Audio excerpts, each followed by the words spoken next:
काफिले वालों से तू जरा पीछे रह जाने का गम न कर। काफिले वालों से तू जरा, काफिलों वाले से तू जरा पीछे रह जाने का गम न कर। काफिलों वाले से तू जरा पीछे रह जाने का गम न कर। ऐ हलीमा तेरी ऊँटनी, ऐ हलीमा तेरी ऊँटनी सबसे आगे निकल जाएगी। उसी का दुनिया में नाम होगा, सहाबा का जो गुलाम होगा, करे सहाबा से जो मोहब्बत वही हमारा इमाम होगा। करे सहाबा से जो मोहब्बत वही हमारा इमाम होगा। तो आइए मैदान खिताबत के शहसवार, अलम बरदार हक व सदाकत, माहिर किताब व सुन्नत, मुकर्रिर शोला बया हजरत मौलाना मुफ्ती मोहम्मद सलमान साहब अल मज़ाहिरी लखीमपुरी, बिना किसी ताखीर और तमहीद के मैं हजरत वाला की खिदमत में यह गुजारिश कर रहा हूं कि हजरत वाला मसरत खिताबत पर जलवा फरोज हो। और मैं 4 मिसरों के साथ हजरत को दावत खिताब दे रहा हूं और आप सब की दुआओं का मुंतजिर हो कि मिदहते करते रहो खैरुल वरा की शान में, मिदहते करते रहो खैरुल वरा की शान में, ताजगी आती रहेगी आपके ईमान में। कल से लेकर आज तक सूखा नहीं दरियाए नील, कितनी ताकत थी उमर फारूक के फरमान में। हजरत मौलाना मुफ्ती मोहम्मद सलमान साहब मज़ाहिरी लखीमपुरी मसनद खिताबत। अल्हम्दुलिल्लाह अकरम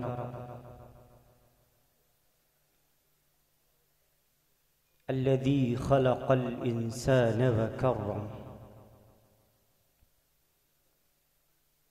व अल्लमहु मिनल बयानि मा लम यअलम फसुब्हानल्लज़ी ला युहसम तिनानुहु बिल्लिसानि वला बिलक़लम व नशहदु अन ला इलाहा इल्लल्लाहु वहदहु ला शरीका लह व नशहदु अन्न सय्यदना व मौलाना मुहम्मदुर रसूलुल्लाह सल्लल्लाहु तआला अलैहि वसल्लम। अल्लाहु अकबर कबीरा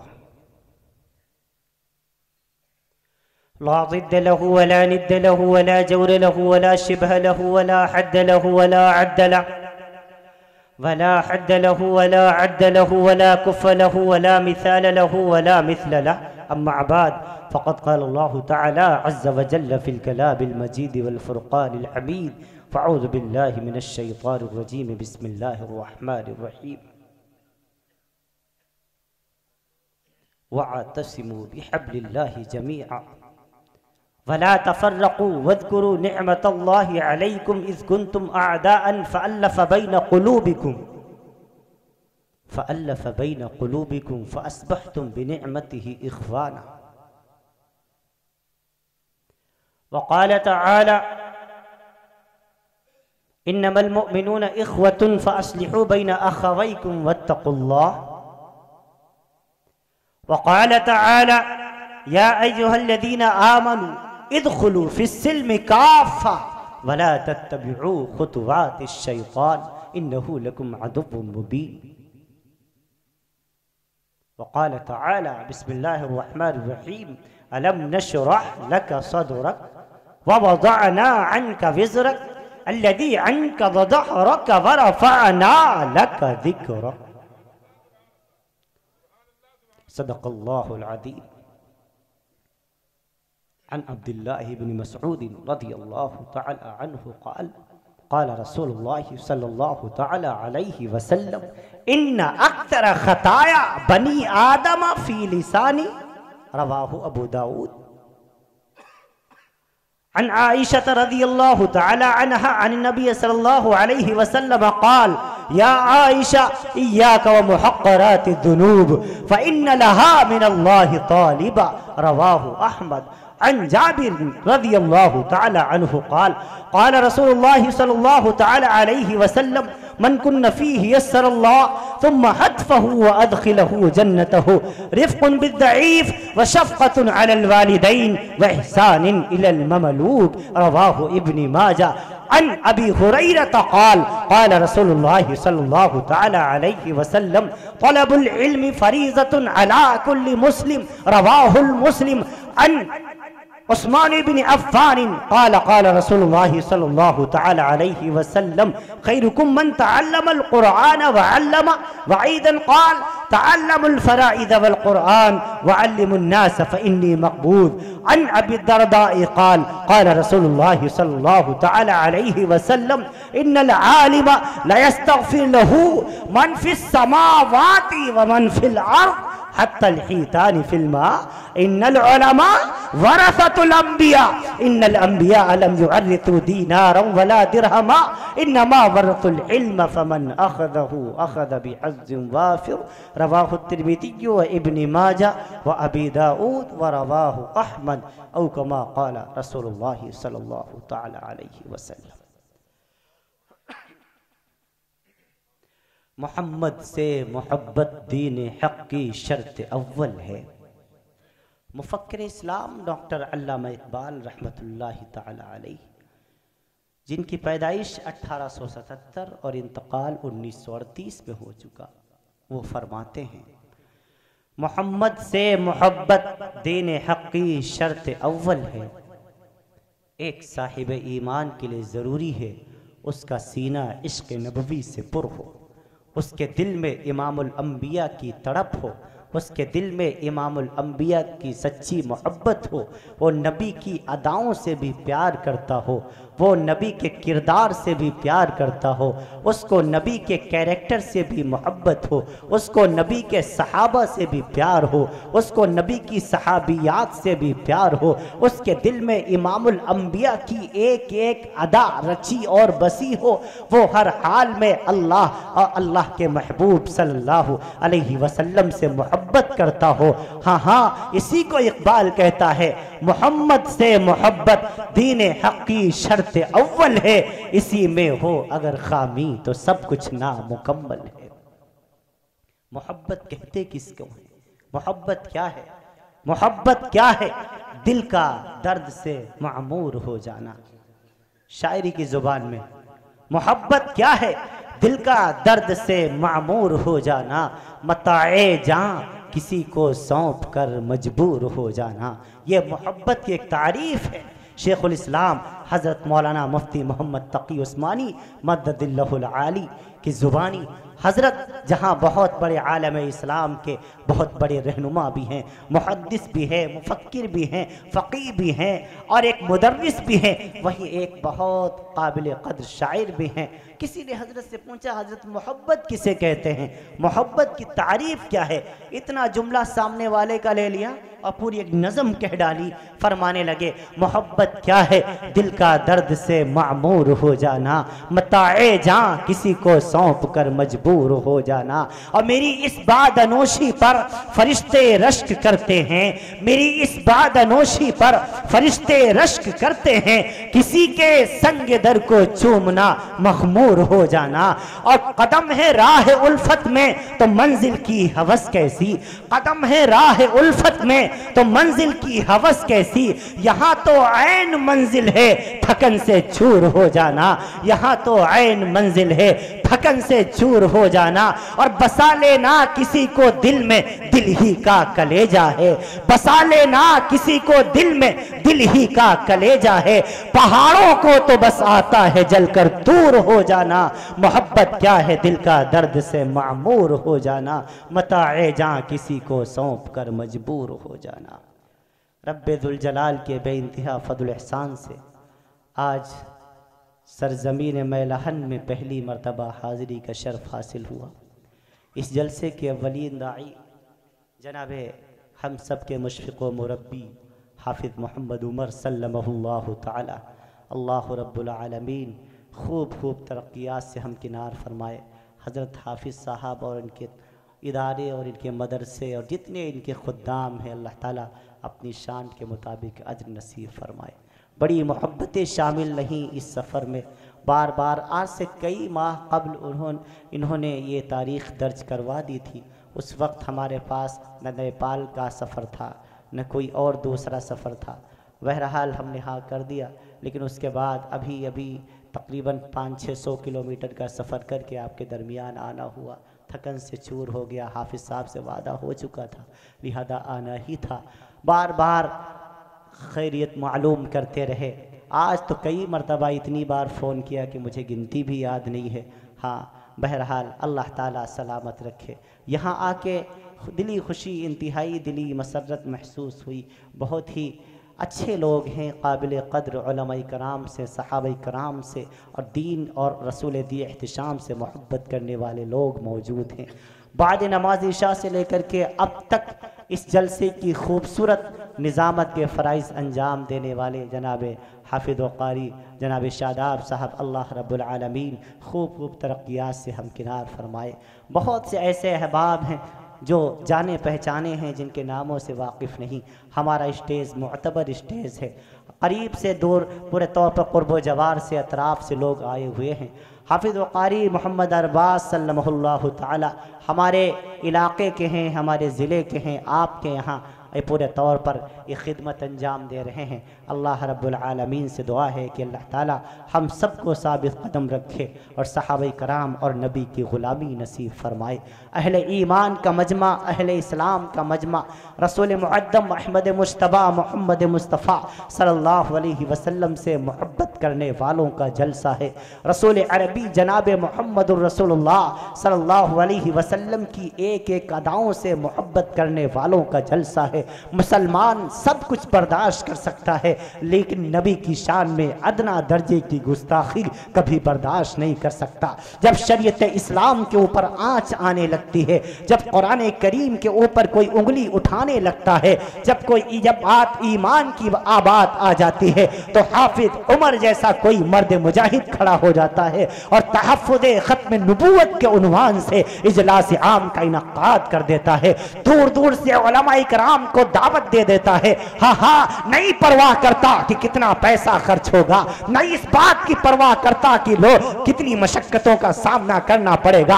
आपने क्या समझ रखा है ये जलसे यूं ही वजूद में आ जाते हैं? इनके पीछे कितनी कोशिशें करनी पड़ती हैं, कितनी मेहनतें करनी पड़ती हैं, कितनी रातों को जाग करके उन रातों को कुर्बान करना पड़ता है। कितनी रातों से हाफिज उमर को ठीक से नींद नहीं आई होगी। अराकीन कमेटी कितनी दिनों से पूरे तौर पर बेचैनी का शिकार होगी। नाजिम साहब हो या इजलास आम में शिरकत करने वाले सामाईन हो या इसमें शोरा हजरात हो, सबको पूरे तौर पर सफर दरपेश हुआ करते हैं, सबके दिलों में उलझने हुआ करती हैं। लेकिन वक्त मुतय्यन पर हाजिर हो जाना, फिर बगैर रुकावट के इन प्रोग्रामों का इनकाद हो जाना, यह भी रब्बुल जलाल की एक बहुत बड़ी अजीम नेमत है। यह भी अल्लाह की एक नेमत है। इस नेमत की कदर करना हम सबके लिए लाजिम और वाजिब है। क्यों? ये अल्लाह की नेमतें हैं। इमाम आलूसी ने रूहुल मानी में लिखा, उलमा का इकट्ठा हो जाना, उलमा का एक जगह जमा हो जाना, ये अल्लाह की नेमत है। हुफ्फाज का जमा हो जाना अल्लाह की नेमत है। शायरों का जमा हो जाना अल्लाह की नेमत है। अल्लाह वालों का एक जगह इकट्ठा हो जाना अल्लाह की नेमत है। मुसलमानों का एक जगह मिलकर बैठ जाना ये अल्लाह की रहमत है, अल्लाह की नेमत है। और कानून रब्बानी ये है, लाइन शकरतुम लाज़िदन्नकुम, अगर उसकी नेमतों की आप कदर करेंगे, उसकी नेमतों में, आपकी नेमतों में रब इजाफा फरमाएगा। वलइन कफरतुम, इमामुल मुफस्सिरीन अल्लामा राज़ी तफसीर कबीर में लिखते हैं, कफर के दो माने यहां बयान फरमाए, एक इनकार करने का, दूसरा शुक्रिया अदा न करने का। अगर आपने उलमा का शुक्रिया अदा न किया, रब का शुक्रिया अदा न किया, अगर ने हुफ्फाज का शुक्रिया अदा न किया, आने वाले सामाईन का शुक्रिया अदा न किया, तो वलइन कफरतुम, रब फरमाता है मैं तुमको इस नेमत से इस नेमत को तुमसे छीन लूंगा और ऐसे कोई नेमत दूंगा जो इसकी कदर करते हैं। हाँ, अगर रब्बुल जलाल ऐसे दीनी मजलिसों में बैठने की फकत तौफीक अता फरमा दे, तो तौफीक का मिल जाना ही रब्बुल जलाल की बहुत बड़ी नेमत है। और इस नेमत की कदर करना हम सब के लिए जरूरी है। आज जब चारों तरफ कुफ्र की अलगार है, चारों तरफ कुफ्र चाहता है इस्लाम बांध पड़ जाए, कुफ्र चाहता है कुरान करीम का दस्तूर खत्म कर दिया जाए, चाहता है मुसलमान दुनिया से मिटा दिया जाए, इस्लाम मिटा दिया जाए। आज कौन वाकिफ नहीं है? यूट्यूब का जमाना है, ट्विटर कंप्यूटर का जमाना है, हर आदमी जानता है, हर इंसान इस बात से वाकिफ है। सोशल मीडिया के जरिए, यूट्यूब के जरिए, अखबारात के जरिए, दीगर जराए के जरिए आप तक की बात पहुंच चुकी होगी। एक खित्ता जिसको अर्ज़ फ़लस्तीन कहा जाता है, दुनिया का मुक़द्दस तरीन मकामात जहां अंबिया कराम अलैहिस्सलातु वस्सलाम का मस्कन रहा है, उस अर्ज़ मुक़द्दस को आज नापाक इज़राइल, वो दुनिया यहूद जो अमेरिका और दुनिया कुफ्र की नाजायज औलाद है, वो उस खित्ते से मुसलमानों को खत्म करने की नापाक साजिश रच रहा है, समझ रहा है। वो भूल गया अल्लाह रब्बुल आलमीन की ताकत को, वो नहीं जानता। फलस्तीन आज बहुत से अहबाब है। अभी 7 तारीख को जब पिछले माह की 7 तारीख को जब हमला हुआ, कई मेरे अहबाब पूरे तौर पर, मैं हरमैन से वापस लौटा ही था पिछले माह, तो कई अहबाब ने पूरे तौर पर मुझसे खुद शिकायत की, क्या ज़रूरत थी हम्मास, क्यों उसने छेड़ा, क्यों उसने तेल में घी डालने का काम किया। अरे पढ़ाई रहने देते हैं बेचारों को, क्यों छेड़ दिया उसको। मैंने कहा मियाँ आप तारीख नहीं जानते, वो 1947 से पहले की आप तारीख उठा करके देखें, इजराइल नाम का कोई मुल्क आपको दुनिया में नजर नहीं आएगा। दुनिया के नक्शे में, हिस्ट्री में इसका कोई अता पता नहीं है। ये तो जबरदस्ती बनाया गया एक मुल्क है। इन मिनी मजलूम फलस्तीनियों ने अपनी अर्ज मुकद्दस के ऊपर इनको पनाह दी थी। आज उन्हीं की नस्लकुशी की जा रही है, आज उन्हीं को आतंकवाद कहा जा रहा है, आज उन्हीं को दहशतगर्द कहा जा रहा है, आज उन्हीं को पूरे तौर पर इंसानियत का दुश्मन कहा जा रहा है, जो अपनी जमीन बचाने की कोशिश कर रहे हैं। मुसलमानों, वक्त का तकादा यह है जालिम को जालिम कहा जाए, जुल्म को जुल्म कहा जाए। मेरे नबी मुकर्रम सल्लल्लाहु अलैहि वसल्लम का फरमान है, अबू सईद खुदरी रज़ी अल्लाहु ताला अन्हु रावी हैं, अबू दाऊद अबुल फितन के अंदर रिवायत मौजूद है। इमाम तिर्मिज़ी इस रिवायत के बारे में फरमाते हैं, हादल हदीस हसन सहीहुन, ये हदीस हसन सही है, ये हदीस सही सहीहैन के दर्जे को पहुंची हुई है। इमाम अंबिया ने फरमाया, अगर तुम कोई गलत काम होता हुआ देखो, अगर तुम किसी मजलूम पर जुल्म होता हुआ देखो, मन रहा मिनकुम मुनकरन फलयुगय्यिरहु बियदिही, अगर तुम देखो कि कहीं जुल्म हो रहा है, ज्यादती हो रही है, मजलूमों को सताया जा रहा है, जालिम दंदनाता फिरता चला जा रहा है, कहीं भी किसी खित्ते में किसी पर जुल्म हो रहा है, अगर तुम्हारे अंदर ताकत है, तुम्हारे अंदर पावर है, अपने हाथों से उस जुल्म को बंद करो, अपने हाथों से उस जुल्म को रोको। हाँ हाँ, फइल्लम यस्ततिअ फबिलिसानी, अगर इतनी ताकत नहीं तो अपनी जुबान से उसकी मजम्मत करो। फइल्लम यस्ततिअ फबिक़ल्बी, अगर इतनी भी ताकत नहीं तो अपनी जुबान से उसको बुरा कहो। वकान आदाफुल ईमान, और खूब याद रखो यह ईमान का आखिरी शोबा है, ये ईमान का आखिरी दर्जा है। आए लोगों, जुल्म को जुल्म कहना सीखो, जालिम को जालिम कहना सीखो। इस्लाम मिटने वाली नहीं है, कुरान मिटने वाली नहीं है, ईमान मिटने वाली नहीं है। दुनिया चाहती है, दुनिया चाहती है पूरे तौर पर इस्लाम मिटा दिया जाएगा, कुरान मिटा दिया जाएगा, लेकिन उनकी इन बातों से न इस्लाम मिटने वाला है, न कुरान मिटने वाला है।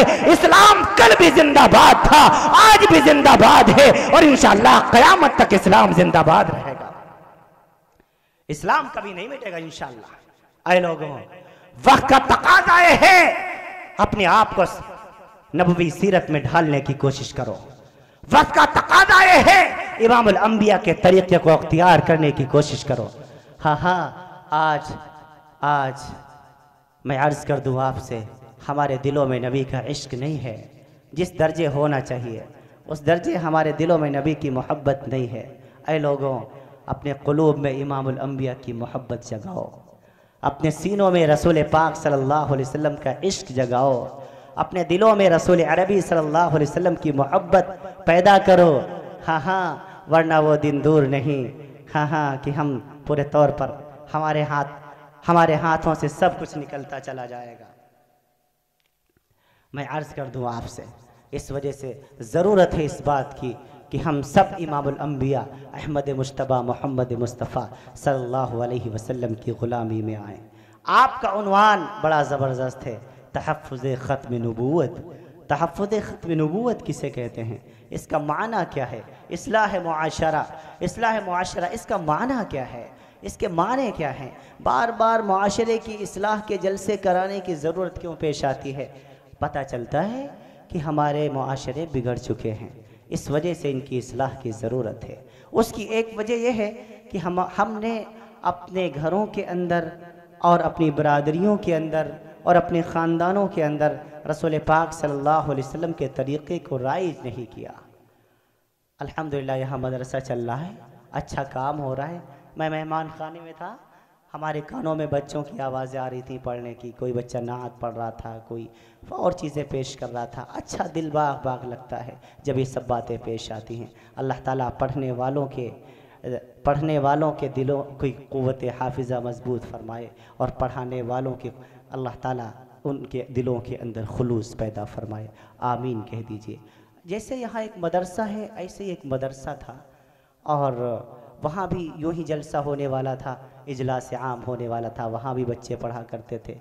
तो हज़रत ने यानी जो उस्ताद जी थे उन्होंने जलसे से क़ब्ल अपने बच्चों की तैयारी कराई। किसी को उन्होंने नात याद कराई, किसी को हज़रत ने पूरे तौर पर तकरीर याद कराई, किसी को मुकालमे याद कराए और उनसे फ़रमाया, बेटे जब तुम्हें जलसे वाले दिन आवाज़ दी जाएगी तो तुम्हें ये पेश करना है। एक बच्चा था, ये वाक़या मैं जानबूझ के आपको सुना रहा हूँ ताकि थोड़ा गैरत ईमानी हमारी भी जागे और हम भी कोशिश करें कि हम अपने घरों में अपने बच्चों की इस्लाह कैसे करते हैं। ये बड़ा कायदे का उन्वान है और इसी उन्वान के तहत आजकल इजलास होने भी चाहिए। ये वक्त का तकाजा और वक्त की ज़रूरत भी है, लिहाजा मैं अर्ज़ कर दूँ आपसे। एक बच्चा था, उस्ताद जी ने उसको एक नात लिख के दी। उस नात का मिसरा ये था, वो नबियों में रहमत लक़ब पाने वाला, मुरादें गरीबों की बरलाने वाला। बच्चा बहुत ज़हीन था, आवाज़ बहुत अच्छी थी, उसने वो नात याद कर ली। लेकिन पता नहीं उसके दिल में क्या था, जब उस्ताद जी मौजूद होते तो सामने पढ़ता वो नबियों में रहमत लक़ब पाने वाला, और जब उस्ताद जी चले जाते तो वाला को वाले कर देता और पढ़ने लगता वो नबियों में रहमत लक़ब पाने वाले, मुरादे गरीबों की बरलाने वाले। उस्ताद जी को पता चला, उन्होंने बहुत समझाया, बेटे ये वाले नहीं वाला है, ये वाले नहीं वाला है। लेकिन उसने अपनी आदत के मुआफिक उस्ताद जी के सामने तो वाला पढ़े, उस्ताद जी चले जाएं तो वाले कर दे। जलसे का दिन आया, सारे बच्चों के नाम बोले गए, उस बच्चे को भी पुकारा गया। उसने अपनी आदत के मुआफिक आकर के यही पढ़ा, वो नबियों में रहमत लक़ब पाने वाले, मुरादे गरीबों की बरलाने वाले। उस्ताद जी को बड़ा गुस्सा आया कि मैंने इसे कितना समझाया था कि वाले नहीं वाला है, लेकिन ये ज़िद्दी बच्चा, इसने ज़िद में आकर के वाले ही पढ़ा, कल इसकी खबर लेता हूँ। अच्छा वो बच्चा तो नात पढ़ के चला गया। उस बच्चे के बाद जिसकी बारी थी, जिन मुक़र्रिर साहब की, वो मुझ जैसे नाअहल होंगे जिनका सीना इश्क़ नबवी से खाली होगा, वो आए और आकर के उन्होंने एतराज़ कर दिया। कहने लगे आजकल के उस्ताद अपने बच्चों पर ध्यान नहीं देते, बच्चे ने नात का मिसरा गलत पढ़ा है। नात का मिसरा ये था, वो नबियों में रहमत लक़ब पाने वाला, और बच्चे ने पढ़ा है वो नबियों में रहमत लक़ब पाने वाले। ये असातिज़ा की गफलत का नतीजा है। अब उस्ताद जी ने सुना तो और काटो खून नहीं, करेला पर नीम चढ़ा, यानी कड़वे को और कड़वा बना देना। लेकिन अभी कहें तो क्या कुछ कर नहीं सकते, दूसरे दिन का इंतजार करने लगे। जब दूसरा दिन आया, उस्ताद जी दरसगाह में गए, सबसे पहली नजर इसी बच्चे पर पड़ गई। अब बच्चे पर जैसे ही नजर पड़ी बस त्योरी चढ़ गई, सारे बच्चों को खड़ा कर दिया, गलती एक की एक, खड़े सबको कर दिया, खड़े हो जाओ, सब खड़े हो गए।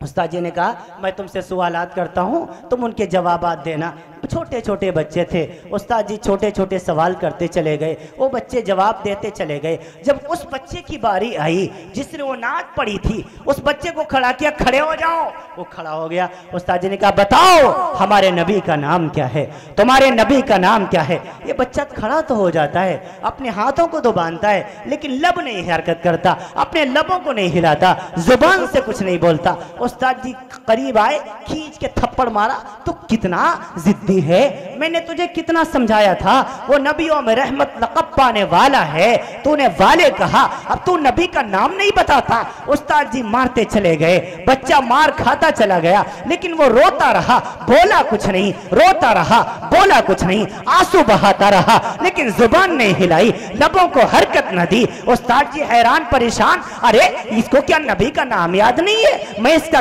खानदान जानता हूं, अच्छे खासे खानदान का है, पढ़े लिखे लोग हैं, इसको नबी का नाम तो जरूर ही याद होगा, ये पता नहीं क्यों नहीं बता रहा है। अब हैरान परेशान, इतने में इंटरवल का वक्त हो गया, घंटी बजी, सारे बच्चे जाने लगे। उस्ताद जी ने कहा अभी तो मैं तुझे जाने देता हूं, लेकिन खबरदार, जैसे ही इंटरवल का वक्त खत्म होगा, सबसे पहले मैं तुझी सबको फिर से खड़ा करूंगा और तुझी से पूछूंगा, अगर तूने नबी का नाम नहीं बताया तो छड़ी से तेरी खाल खींच दूंगा। इतना कहने के बाद उस्ताद जी चले गए। ये बच्चा थोड़ी देर खड़ा रोता रहा, फिर अपने आंसू पोंछे और फिर घंटी बजी, फिर पूरे तौर पर ये बाहर गया, मैदान में गया, हाथ मुंह धुले, फिर घंटी बजी, सारे बच्चे आ गए, खुद भी आ गया, उस्ताद जी भी आ गए, कहा खड़े हो जाओ। इसी बच्चे को खड़ा कर दिया, ये बच्चा खड़ा हो गया, बताओ हमारे नबी का नाम क्या है, तुम्हारे नबी का नाम क्या है? इस बार ये बच्चा अदब से खड़ा होता है, अपने हाथों को बांधता है, नजरों को नीची करता है और कहता है उस्ताद जी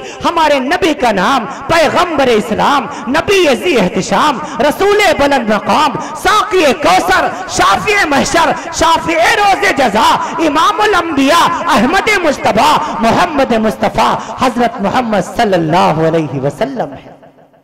इतना कहते कहते इस बच्चे की आंखों से आंसू बहने लगे। उस्ताद जी करीब आए, सर पे हाथ रखा, बेटा तूने जवाब सही दिया है, तू रो क्यों रहा है? तूने जवाब, तेरा जवाब गलत नहीं है, तू रोया क्यों? बच्चा कहने लगा हजरत जी मुझे माफ फरमा दीजिएगा, हमारी अम्मी दुनिया में नहीं है। बेटा तूने जवाब सही दिया है, फिर क्यों रो रहा है? तूने हाफ टाइम से पहले क्यों नहीं बताया था? क्या इंटरवल से पहले तुझे नबी का नाम याद नहीं था? क्या उससे पहले रसूल पाक सल्लल्लाहु अलैहि वसल्लम का नाम तुझे याद नहीं था? वो बच्चा रोते रोते कहने लगा हजरत जी मुझे माफ़ फरमा दीजिएगा, हमारी अम्मी दुनिया में नहीं है, हमारी माँ अल्लाह के पास जा चुकी हैं, हमारी माँ का इंतकाल हो चुका है। मेरी माँ मेरे नबी से बहुत मोहब्बत करती थी, जब मेरी माँ जिंदा थी मेरे नबी से बहुत मोहब्बत करती थी। जब मेरी माँ जिंदा थी एक दिन उसने मुझे गोद में बिठा कर बड़े प्यार से कहा था, आए मेरे बेटे, जब से मैंने होश संभाला है मैंने नबी का नाम बगैर वजू के कभी नहीं लिया है। आए मेरे बेटे, अगर तुझसे भी हो सके तो नबी का नाम बगैर वजू के कभी नहीं लेना। उस्ताद जी आपने जो हाफ टाइम से पहले मुझसे पूछा था उस वक्त मुझे नबी का नाम तो याद था, लेकिन उस वक्त मेरा वजू नहीं था। मेरे दिल में आया आप मुझे मारेंगे, मार खा लूंगा, भगाएंगे भाग जाऊंगा, हटाएंगे हट जाऊंगा, डांटेंगे डांट खा लूंगा, लेकिन बगैर वजू के अपने नबी का नाम नहीं लूंगा। उस्ताद जी अब आपने छुट्टी दे दी है, इंटरवल दे दिया था, हाँ हाँ अब मैं वजू करके आ गया हूं, अब मैंने नबी का नाम बता दिया है। उस्ताद जी करीब आए, उस बच्चे के सर पर शफकत से हाथ रखा, बेटे अच्छा ये तो बता, तूने वो नात का मिसरा क्यों तब्दील कर दिया था? तूने वाला को वाले क्यों कर दिया था? बच्चा फिर रोने लग गया, हजरत जी मुझे माफ़ फरमा दीजिएगा, मेरे अब्बू भी अल्लाह को प्यारे हो चुके हैं, मेरे अब्बू भी अब दुनिया में नहीं हैं। जैसे मेरी माँ मेरे नबी से मोहब्बत करती थी ऐसे मेरे वालिद भी मेरे नबी से बहुत मोहब्बत करते थे। जब मेरे वालिद जिंदा थे उन्होंने मुझे एक रोज अपनी गोद में बिठाकर बड़े प्यार से समझाया था, आए मेरे बेटे चाहे कुछ भी हो जाए नबी की शान में अदना दर्जे की गुस्ताखी न करना, जर्रा बराबर बेदबी न करना। आपने जो नात लिख के दी थी उसमें था वो नबियों में रहमत लक़ब पाने वाला। मेरे नन्हे से दिमाग में आया मेरा नबी इतने ऊंचे मकाम वाला, इतने बुलंद मर्तबे वाला, मैं उसको वाला कहूं ये मुझे बेदबी लगी, गुस्ताखी लगी, इसी वजह से मैंने वाला को वाले कर दिया। हजरत जी आप मुझे माफ फरमा दीजिए, मेरी वजह से आपकी रुसवाई हुई है।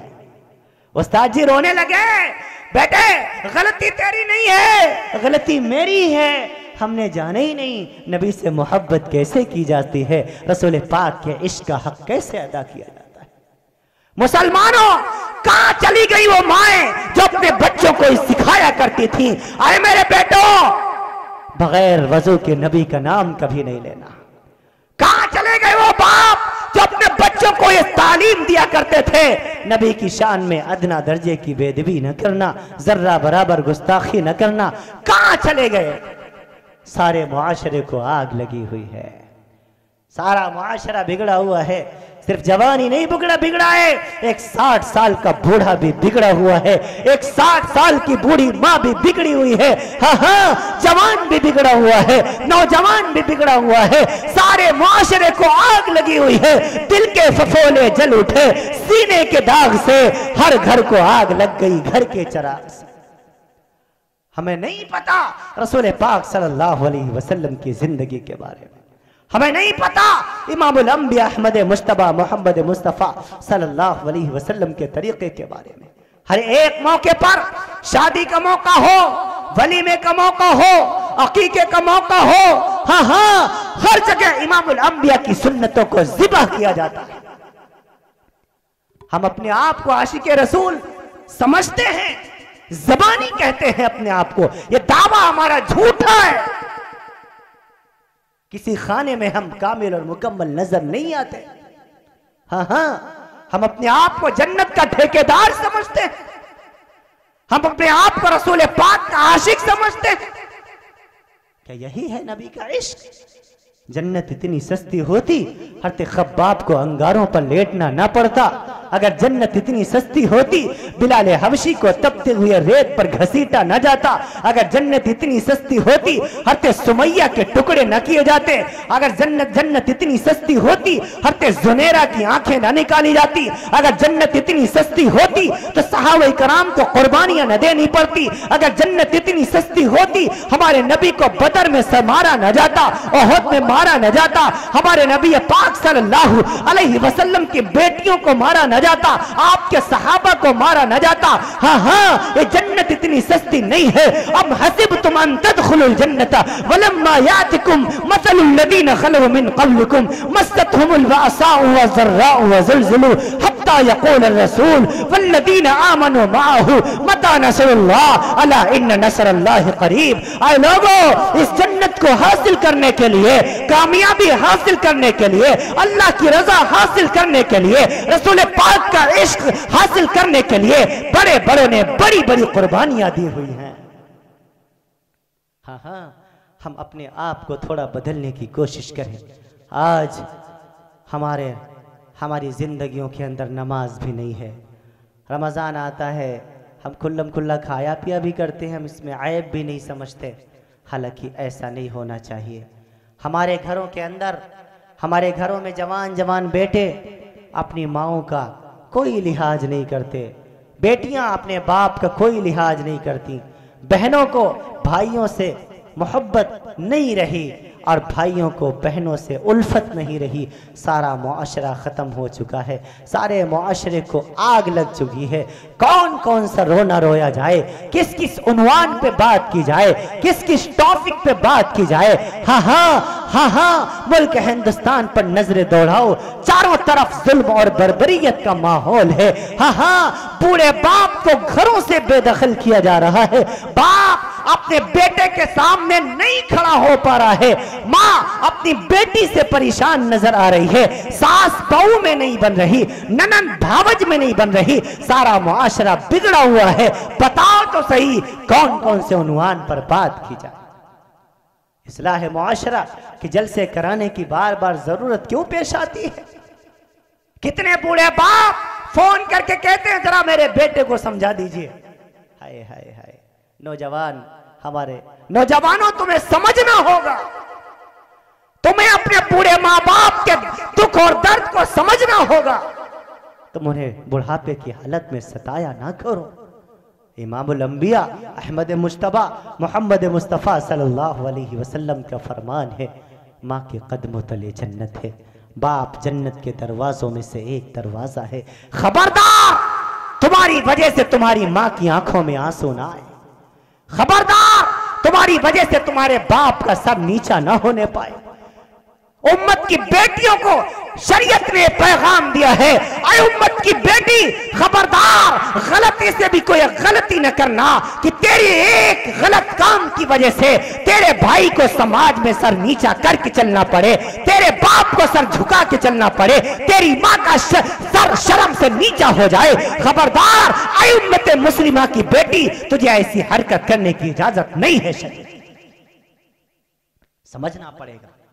आज हमारे घर की बेटी सुमैया, हमारे घर की बेटी रुकैया, हमारे घर की बेटी उम्मे कुलसूम आज गैरों के घरों की जीनत बनी हुई है।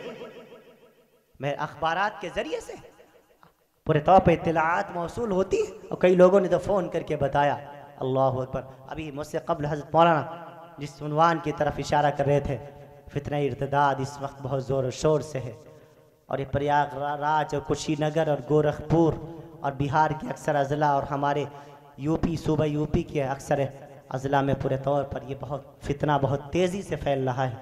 उलमा इकराम को बेदारी का सबूत भी देना चाहिए, तंजीमें भी कायम करनी चाहिए। कुशीनगर पूरे तौर पर हज़रत बड़ा मुफ्ती सईद साहब बनात का मदरसा चलाते हैं, हज़रत के यहाँ अक्सर जाना आना रहता है। हज़रत मददिल्लाहुल आली पूरे तौर पर एक तंजीम इस्लाह मुआशरा एक तंजीम चला रहे हैं, उसके तहत उलमा इकराम को जोड़ रखा है। लोग उम्मत के बापों को समझाते हैं, उम्मत की बेटियों को समझाते हैं। हर महीने किसी न किसी गांव में, किसी न किसी खित्ते में, किसी न किसी करिए में, किसी न किसी पूरे तौर पर इलाके में पूरे तौर पर वो प्रोग्राम करते हैं। माइक उनका होता है, टेंट उनकी होती है, खाना उनका होता है। सिर्फ उम्मत के बाप को, उम्मत की बेटियां को, बेटियों को, उम्मत के मुसलमानों को जमा करके आगे आने वाले फितनों से आगाह करते हैं। हाँ, हजरत फरमाने लगे कि कुशीनगर का इलाका यहाँ से थोड़ी दूर देही इलाका पड़ता है, गोरखपुर और अतराफ के इलाके में आप झांक करके देखेंगे फितना इर्तिदाद बहुत जोर शोर से फैल रहा है। हाँ हाँ, मजबूरन बाप अपनी बेटियों को गैरों के हाथ पर फरोख्त कर रहा है, बेच रहा है। मैंने जब वजह मालूम की तो एक वजह मुझे हजरत मुफ्ती साहब ने यह बताई कि एक तो नौजवान लालची हो गया, हरीस हो गया। हाँ हाँ, वो बेटी के साथ 2 लाख का जहेज भी मांगता है। किसी बाप का कि बेटी का उस वक्त तक रिश्ता नहीं आता जब तक कि उसका बाप 2 लाख के जहेज का इंतजाम न कर ले। अपनी बेटी भी दे, 2 लाख का जहेज भी दे। ऐ नौजवानों, क्या हो गया तुम्हें? अल्लाह न करे कि तुम्हारे इलाके में ये वबा फैली हुई हो। हाँ हाँ, कई इलाके में ऐसे जानता हूं जिसमें पूरे तौर पर ये जहेज की लानत पूरे तौर पर फैली हुई है। बाप अपनी बेटी भी दे, माँ अपने जिगर का टुकड़ा भी दे, 2 लाख का जहेज भी दे। हाँ हाँ, और ये नौजवान तब जाकर के शादी का पैगाम लेकर के जाता है। क्या हो गया इसको? भूल गया रब्बे जुल जलाल को, भूल गया अल्लाह को, भूल गया रसूलुल्लाह को। अरे शरीयत ने निकाह को आसान बनाया था, हमने इसको कितना मुश्किल बना दिया। जहेज शरीयत का हिस्सा नहीं है, जहेज इस्लाम का हिस्सा नहीं है, जहेज कुरान का हिस्सा नहीं है, जहेज ईमान का हिस्सा नहीं है। ऐ लोगों, जहेज जैसी लानत को खत्म करो, कोशिशें करो, बगैर जहेज की शादियों की कोशिश करो, बगैर जहेज की शादियों का रवाज डालो, वरना उम्मत मुस्लिमा की बेटी, तुम्हारे घर की बेटी हमारी नजरों के सामने है। मैं खूब जानता हूं वो हमारी जवान जवान बहनें जिनकी उम्र 30-30 साल हो गई, 35-35 साल हो गई, आज उनके घरों में रिश्ते नहीं आ रहे इस वजह से क्योंकि उनके भैया के पास इतनी अच्छी जॉब नहीं है, उनके अब्बा के पास 2 लाख रुपए का जहेज देने के लिए पैसे नहीं है, ये रकम मौजूद नहीं है। यादा वो उम्मत की शहजादियां आज 30-30, 40-40 साल की उम्र में अपने घरों में कमारेपन की जिंदगी गुजारने पर मजबूर। ये हमारे मुआशरे की हकीकत है। हाँ हाँ, हम अपने आप में बड़े बने फिर रहे हैं। ऐ लोगों, मुआशरे की इस्लाह करना है तो हमें अपना किरदार नबवी किरदार में ढालना होगा। हमें हर तरीके में इमामुल अंबिया का तरीका देखना होगा। हाँ हाँ, अगर फितना इर्तिदाद से बचना है, तालीम के मैदान में भी आगे आना होगा। अपने बेटों को, अपनी बेटियों को अच्छी तालीम दिलवानी होगी। उनको मदारिस इस्लामिया में दाखिल करना होगा, उनको शरीयत मुतहरा की जानकारी दिलवानी होगी, उनको हाफिज साहब के मदरसे में दाखिल करना होगा, उनको बताना होगा देखो शरीयत इस्लाम का मिजाज क्या है, इस्लाम का कवानीन क्या है, इस्लाम तुम्हें कहता क्या है, इस्लाम तुम्हें किस बात की इजाजत देता है, हाँ हाँ किस बात से तुम्हें मना करता है, शरीयत इस्लाम का मिजाज क्या है, ये अपनी औलादों को समझाना होगा। जब तक हमारी बेटे, जब तक हमारी बेटियां तालीम के मैदान में आगे नहीं आएंगी, ये फितने रुकने वाले नहीं हैं। आए लोगों अपने बच्चों को इस्लामी तालीम में लेकर के आओ, इस्लामी माहौल में लेकर के आओ, उन्हें मदारिस इस्लामिया में दाखिल करो, उनको अल्लाह का कुरान पढ़ाओ, उनको शरीयत का मिजाज बताओ, उनको इस्लाम का तरीका समझाओ, उनको ये बात बताओ देखो तुझ पर तेरे इस्लाम ने कौन कौन से हुकूक रखे हैं, तुझ पर तेरी माँ का क्या हक है, तुझ पर तेरे बाप का क्या हक है, तुझ पर तेरे भाई का क्या हक है, अगर चचा का बेटा है तो उसका तुझ पर क्या हक है, अगर खाला का बेटा है तो कौन कैसे उसके साथ बर्ताव करना है, अगर मामू का बेटा है कैसे उसके साथ रहना है। उम्मत की बेटियों को ये समझाना पड़ेगा, ये बताना पड़ेगा। आए लोगों, अब वो वक्त दूर नहीं, शर्म हया गई पूरे तौर पर सब खत्म होती चली जा रही है। अब उम्मत के बाप को अपनी बेटियों को समझाना पड़ेगा, उम्मत के भाई को अपनी बेटियों, अपनी बहनों को आगाह करना पड़ेगा। आए उम्मत मुस्लिमा की बेटी, आए उम्मत मुस्लिमा की बहन, देख शरीयत इस्लाम ने तुझ पर कुछ हुकूक रखे हैं, तेरी वजह से खबरदार कोई तू ऐसा काम न करना कि तेरे बाप का सर शर्म से नीचा हो, तेरी माँ का सर शर्म से नीचा हो, तेरे भाई को समाज में सर झुका के चलना पड़े। आए उम्मत मुस्लिमा की बेटी, हाँ तुझे ये बात समझनी पड़ेगी, तुझे ये बात समझनी पड़ेगी, तभी हमारा मुआशरा आगे आ सकता है, तभी हमारे मुआशरे की इस्लाह हो सकती है। उम्मत के नौजवानों को समझना पड़ेगा तुझ पर तुम्हारी माँ का हक क्या है, तुम पर तुम्हारे बाप का हक क्या है। माँ क्या होती है आज मुझसे पूछो, क्योंकि मेरे पास माँ नहीं है। बाप क्या होता है मुझसे पूछो, क्योंकि मेरे पास बाप भी नहीं है। मेरी माँ भी चली गई, मेरा बाप भी चला गया, मेरे वालिद तो 10 साल पहले ही चले गए थे, अभी पिछले साल मेरी माँ भी मुझे छोड़ के चली गई। आए उम्मत के नौजवानों, माँओं को के हुकूक को भी पामाल किया जा रहा है। मैं आपसे गुजारिश करता हूँ, बहुत देर आपके दरमियान हाइल नहीं रहूँगा, चूँकि मुझे अभी पूरे तौर पर प्रयागराज पहुँचना है, फिर वहाँ से बिहार के सफ़र के लिए निकलना है। अभी तकरीबन 3:15 बजे के करीब ट्रेन पूरे तौर पर प्रयागराज से है, लिहाजा बहुत थोड़ी देर आपके दरमियान में हूँ, लिहाजा इस उम्मीद पर कि आप मोहब्बत से सुन लेंगे। मैं आपसे अर्ज़ कर रहा हूँ, माओं की अज़मत को महसूस करो, वालिद का मकाम क्या है इस बात को आप महसूस करो। वहाँ क्या है मुझसे पूछो, बाप क्या है मुझसे पूछो। जब ये नेमत छीन जाती है, जब ये दौलत चली जाती है, तब जाकर के एहसास होता है। हाँ, मैं वालिद को 10 साल पहले खो चुका था, पिछले साल अपनी माँ को भी खो दिया। जब भी अजीज़ों में एक बात मैं अक्सर कहा करता हूँ अपने नौजवानों से, जब घर से बाहर निकलता था, कहीं सफ़र पे किसी दूसरे सूबे के या किसी दूसरे मुल्क के सफ़र के लिए निकलता था, अपनी माँ के करीब जाता था, माँ मेरी सर पर शफ़क़त से हाथ रखा करती थी, मुझको दुआएं दिया करती थी। अजीज़ों, अब घर तो वही है, दर वही है, दीवारें वही हैं, लेकिन दुआ देने वाली माँ हमारे पास नहीं है। अगर आपके पास मौजूद है उसकी कदर करो, अगर आपके वालिद मौजूद हैं उनकी कदर करो। मेरे नबी ने फरमाया, देख तुम्हारी वजह से तुम्हारी माँ की आंखों में आंसू न आए, फ़इन्नल जन्नत इंद रिजलिहा, तुम्हारी माँ के कदमों तले जन्नत है। बाप जन्नत के दरवाज़ों में से एक दरवाज़ा है। ऐ लोगों, माँओं की कदर करो, माँओं की कदर करो। जब माँ नहीं रहती है तब एहसास होता है आज मेरे पास माँ नहीं है। अल्लाह का शुक्र है, सब कुछ मौजूद है। अल्लाह ने दौलत भी दी है, इज्जत भी दी है, शोहरत भी दी है, बीवी भी दी है, बच्चे भी दिए हैं। सब कुछ होने के बावजूद मैं इस मामले में अपने आप को सबसे गरीब महसूस करता हूँ, क्योंकि हमारे पास माँ की दौलत नहीं है, माँ की दौलत नहीं है। आए नौजवानों, आपके पास माँ मौजूद है, उसकी खिदमत करो, उसकी खिदमत करो। जाओ उसके पैरों में बैठो, उसके कदमों में बैठो, उसके पैरों को दबाओ, उसकी सेवा करो, उसकी सेवा करो, उसकी खिदमत करो, उसकी जरूरियात का ख्याल रखो। यह कुरान तुम्हें हुक्म दे रहा है, यह कुरान तुम्हें हुक्म दे रहा है। रब्बे जुल जलाल ने कुरान मुकद्दस में अपनी इबादत के साथ माँ बाप की इताअत का हुक्म दिया है। वक़ज़ा रब्बुका अल्ला ताबुदू इल्ला इय्याह व बिल वालिदैनि इहसाना। क्या फरमाया?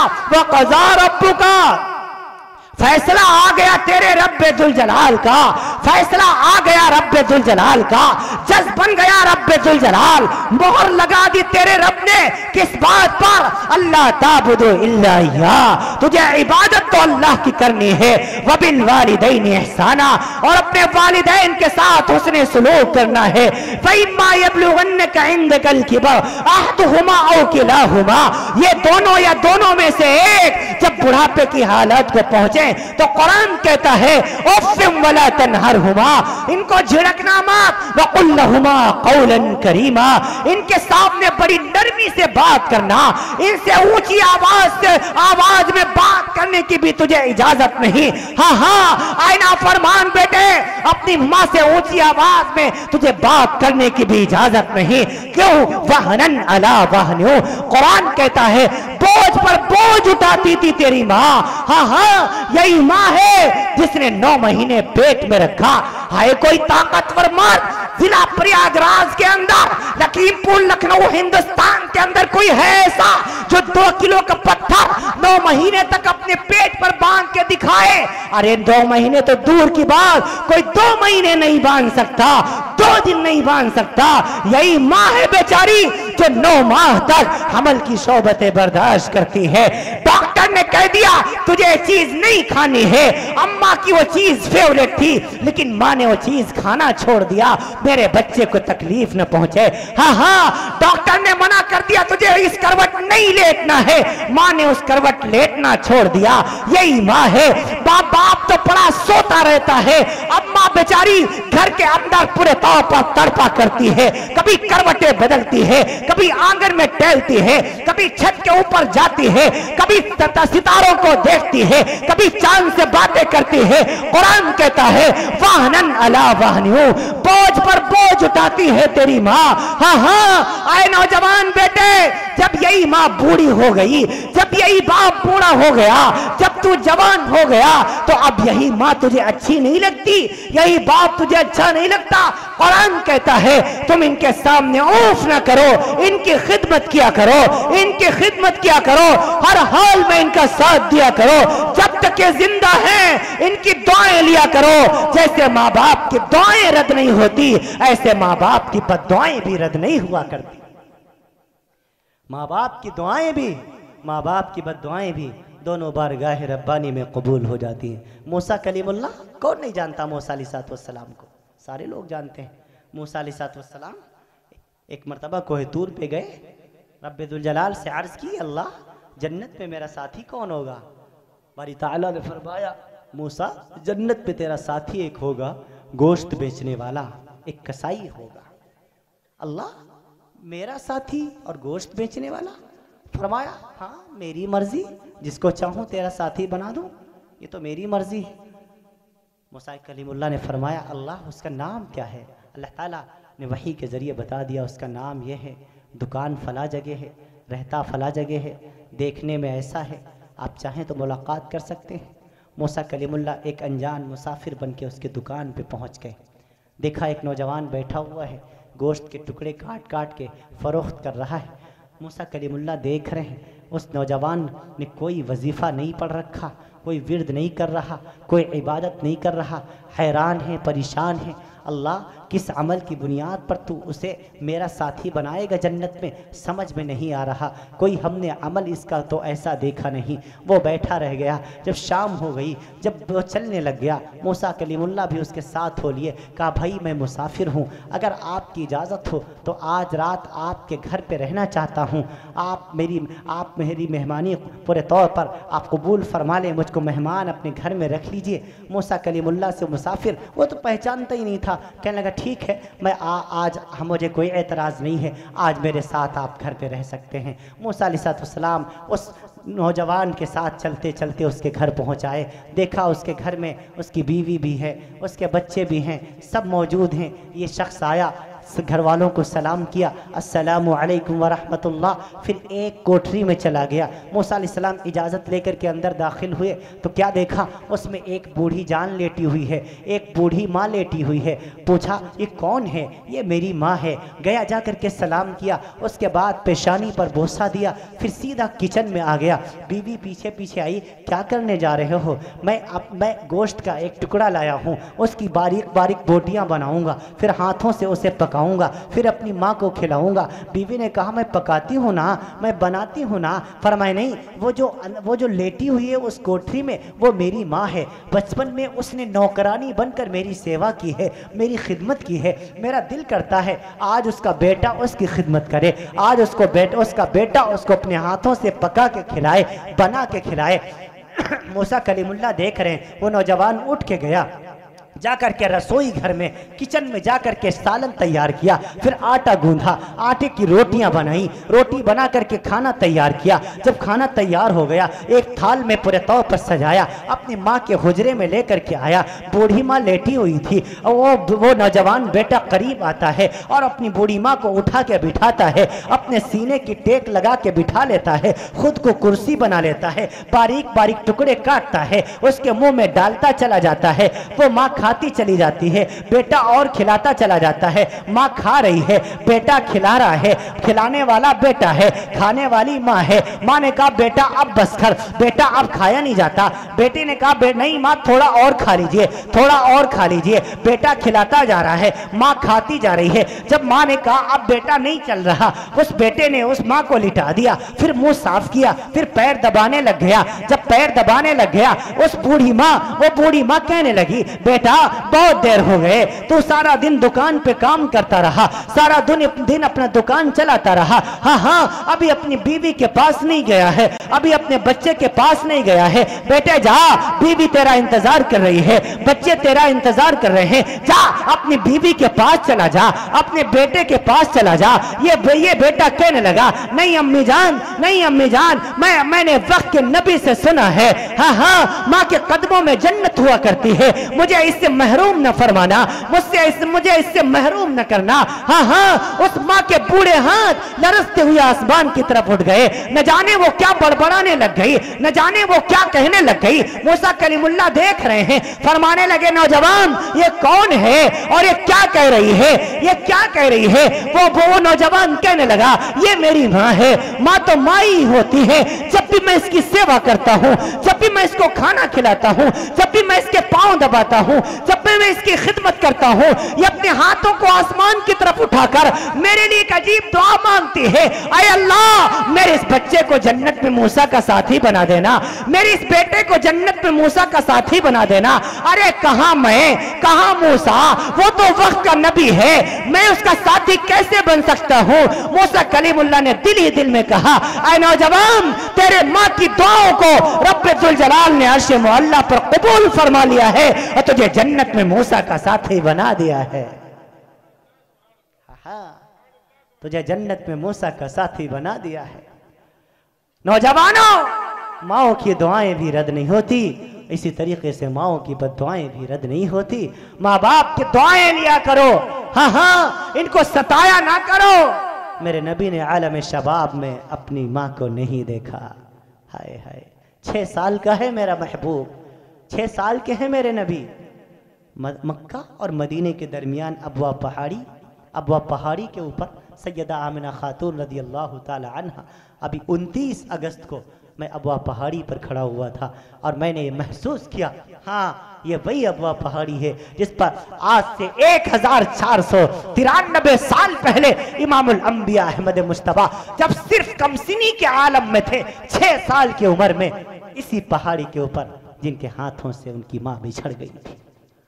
ऐ लोगों, मेरे नबी अक्सर कहा करते थे काश मेरी माँ जिंदा होती, काश मेरी माँ जिंदा होती, मैं मस्जिद नबवी में फजर की नमाज पढ़ाने के लिए खड़ा हो चुका होता, अल्लाह अकबर कह के नियत बांध दी होती, सूरतुल फातिहा शुरू कर दी होती कि मेरी माँ हुजरे से आवाज देती, बेटा मोहम्मद, मैं अपनी माँ की खातिर नमाज तोड़ देता। हाय, यह इमामुल अंबिया फरमा रहा है। क्या फरमा रहा है? उम्मत के नौजवानों को क्या पैगाम दे। और आज हमारा हाल क्या है? हमें माँ की आवाज अच्छी नहीं लगती, हमें माँ की बातें अच्छी नहीं लगती। वो माँ जिसने बचपन में कभी अपने से आपको अलग नहीं किया, वो बुढ़ापे की हालत में अलग पड़ी हुई है। खुद या तो मोबाइल की गोदी में सोया हुआ है या बीवी के पहलू में सोया हुआ है। माँ की कोई फिक्र नहीं है आज उम्मत के नौजवान को। वो माँ इंतजार करती है, काश ये मेरा बेटा 5 मिनट आकर के मेरे पास बैठ लेता, मुझसे बातें कर लेता। माँ इंतजार करती है। नौजवानों, इन माओं ने कभी तुम्हें अकेला बचपन में नहीं छोड़ा। नानी के यहाँ गई, साथ में तुम्हें लेके गई। खाला के यहाँ गई, साथ में तुम्हें लेके गई। दादा के यहाँ गई, साथ में तुम्हें लेकर के गई। मार्केट गई, साथ में तुम्हें लेकर के गई। हाँ, बीमार होती थी फिर भी तुम्हारा साथ नहीं छोड़ा करती थी। तुम इन्हें बुढ़ापे की हालात में क्यों इनका साथ छोड़ दिया करते हो? कब तुम महसूस करोगे इस बात को? आज उम्मत की बूढ़े, आज उम्मत का बूढ़ा बाप, उम्मत का बूढ़ा दादा, उम्मत का बूढ़ा नाना, उम्मत की बूढ़ी नानी, उम्मत की बूढ़ी माँ, उम्मत की बूढ़ी दादी आज इंतजार कर रही है, काश कोई पोता हमारे करीब आ जाता। मैं उसको नानी हमारी इंतजार करती है, काश कोई आता, कोई नवासी मेरे करीब आती, कोई पोती मेरे करीब आती। मैं उसको परियों की कहानी सुनाती, मैं उसको राजा और रानी की कहानियां सुनाती। हम लोग मुझे अपना बचपन खूब याद है। जब मैं छोटा सा था, हमारी दादी कहानियां सुनाया करती थी, हमारी नानी कहानियां सुनाया करती थी। आज दादी इंतजार कर रही है, नानी इंतजार कर रही है, लेकिन कोई बेटा नहीं आता, कोई पोता नहीं आता, क्योंकि इनकी बहुओं ने इनके पोतों के हाथों में मोबाइल थमा रखा है। हर वक्त उस पे मस्त है, इस पर कार्टून में मस्त हो गए। अब उनको दादी की कहानियां अच्छी नहीं लगती, अब उनको नानी की कहानियां अच्छी नहीं लगती। बूढ़ी माँ इंतजार करती है, काश कोई मेरा बेटा थोड़ी देर मेरे पास बैठ लेता, काश थोड़ी देर मुझसे बातें कर लेता। ये वही बेटा था जिसका हमेशा मैं ख्याल रखती थी। ये वही बेटा है जिसको हमने 9 महीने पेट में रखा। ये वही बेटा है जिसको 2 साल तक अपना खून दूध की शक्ल में पिलाया। ये वही बेटा है जिसको बचपन में उंगलियां पकड़ के चलना सिखाया। ये वही बेटा है हाँ जिसको बोलना सिखाया, जिसके मुंह में लुकमे डाल डाल के खिलाया, पाल पोष करके बड़ा किया। ये वही बेटा है बचपन में जिसकी गंदगियां साफ किया करते थे। आज यही माँ बाप बुढ़ापे की हालत में औलादों का इंतजार कर रहे हैं। हाय हाय, अभी चंद दिन गुजरे, एक माँ का मेरे पास फोन आया, रोने लगी, कहने के बेटा हमारे 2 बेटे हैं, उनको आप समझा दीजिए, उनसे कह दीजिए हमारे दोनों बेटों ने हम दोनों मियाँ बीवी को बांट रखा है।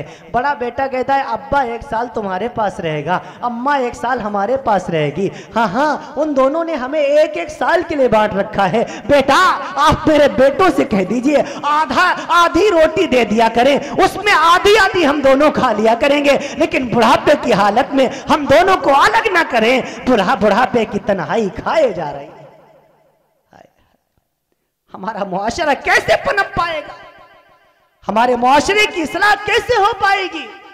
हम अपने और खबरदार खूब याद रखना, अगर आज हमने अपने माँ बाप की खबरगिरी नहीं की तो नौजवान खूब याद रख, कल को तू भी बाप बनने वाला है, तेरी औलाद भी जवान होने वाली है, फिर वही औलाद तेरे साथ सलूक वैसे ही करेगी जैसे तू अपने माँ बाप के साथ किया करता है।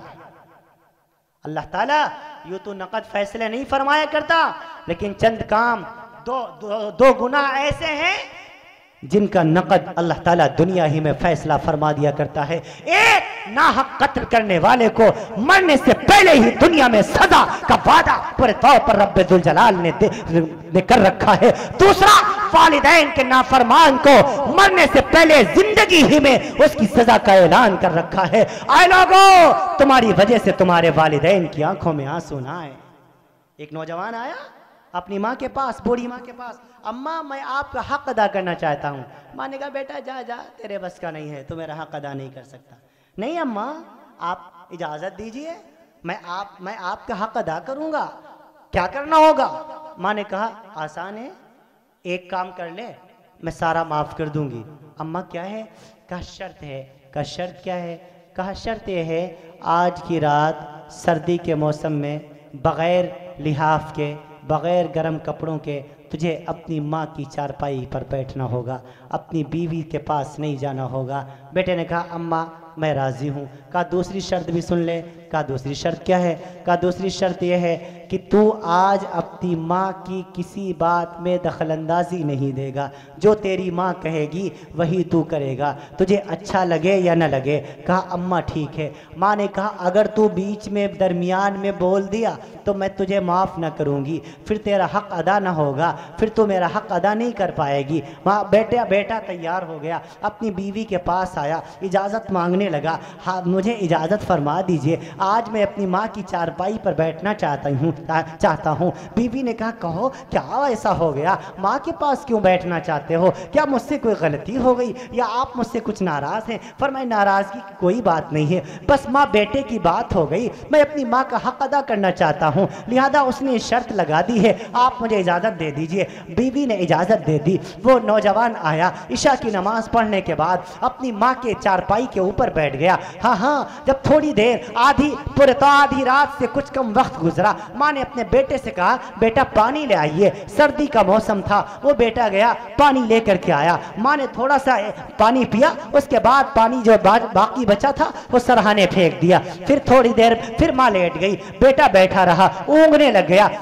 माँ हिलाने लग गई, बेटा तो सो रहा है। फरमाया अम्मा सो नहीं रहा हूँ। कहा जा मेरे लिए पानी लेकर के आ, आधी रात से ज्यादा वक्त हो गया। फिर से माँ ने पानी मांगा, बेटा फिर से पानी लेने के लिए गया। हाँ इस बार माँ ने पानी थोड़ा सा पिया और जितना पानी बाकी बचा था वो इस बार उस चारपाई पर जहाँ पे बेटा बैठा हुआ था वहाँ पे बिस्तर पे डाल दिया, बिस्तर गीला कर दिया। बेटा भड़क गया, अम्मा क्या करती हो, आपने मेरा बिस्तर गीला कर दिया। माँ ने कहा बेटा वादा किया है तो आज अपनी माँ को कुछ नहीं कहेगा, बाकी किसी बात में दखल अंदाजी नहीं देगा, अगर कुछ कहेगा फिर मैं माफ़ ना करूँगी, फिर अपना हक माफ़ ना करूँगी। बेटा खामोश हो गया। अब रात का बिल्कुल आखिरी पहर है, अब बिल्कुल आखिरी पहर है। हाँ बेटा सोने सा लग गया। माँ ने यूं जगाया, बेटा सो गया है? नहीं अम्मा सोया नहीं हूँ, जा मेरे लिए पानी ला। तीसरी मर्तबा जब पानी लेकर के आया, माँ ने थोड़ा सा पिया और जितना पानी बचा था इस बार उठा के बेटे के ऊपर ही डाल दिया।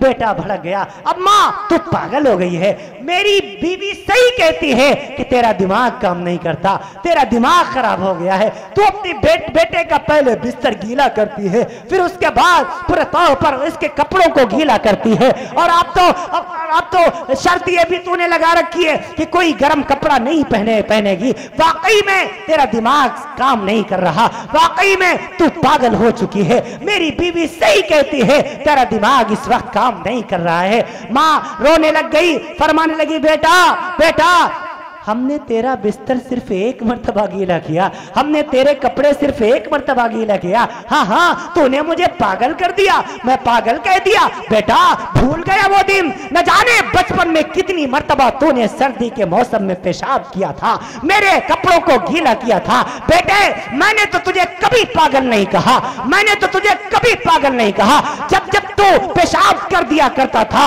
मैं गीले में लेट जाया करती थी, तुझको अपने सीने से चिमटा लिटा दिया करती थी ताकि मेरे बेटे को, मेरे लाल को सर्दी न लग जाए। मैंने तुझे कभी पागल नहीं कहा। बेटे तू एक ही रात में परेशान हो गया, न जाने कितनी रातें तेरे लिए हमने जागी हैं, न जाने कितनी मुसीबतें हमने तेरे लिए उठाई हैं। हाँ बीमार तू होता था, बुखार तुझे आता था, बीमार हम दोनों हो जाया करते थे। जिस दिन से तू घर में पैदा हुआ हम दोनों ने अपने लिए जीना छोड़ दिया, तेरे लिए जीना शुरू कर दिए।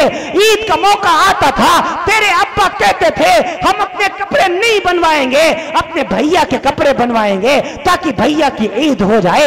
ईद का मौका आता था, हम अपनी चप्पलें नहीं मंगवाते थे, तेरी मंगवाया करते थे ताकि तेरी ईद हो जाए। ऐ मेरे बेटे, हमेशा तेरी खुशी का इंतजाम किया, हमेशा तेरी खुशी का ख्याल रखा। हाँ हाँ, तू कुछ भी करता था, तेरी हर एक बात पर लब्बैक कह दिया करता था। ऐ मेरे बेटे, हमने तुझे कभी पागल नहीं कहा। तुझे क्या हो गया? तू एक ही रात में अपनी मां को पागल समझने लगा।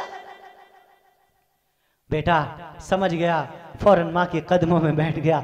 अम्मी जान, वाकई मैं आपके हक को अदा नहीं कर सकता, अम्मी जान मुझे मुआफ़ फरमा दीजिए, अम्मी जान मुझे मुआफ़ फरमा दीजिए। हाँ हाँ अजीज़ो, हकीकत यही है, वालिदैन के हक हम कभी पूरे तौर पर अदा नहीं कर सकते।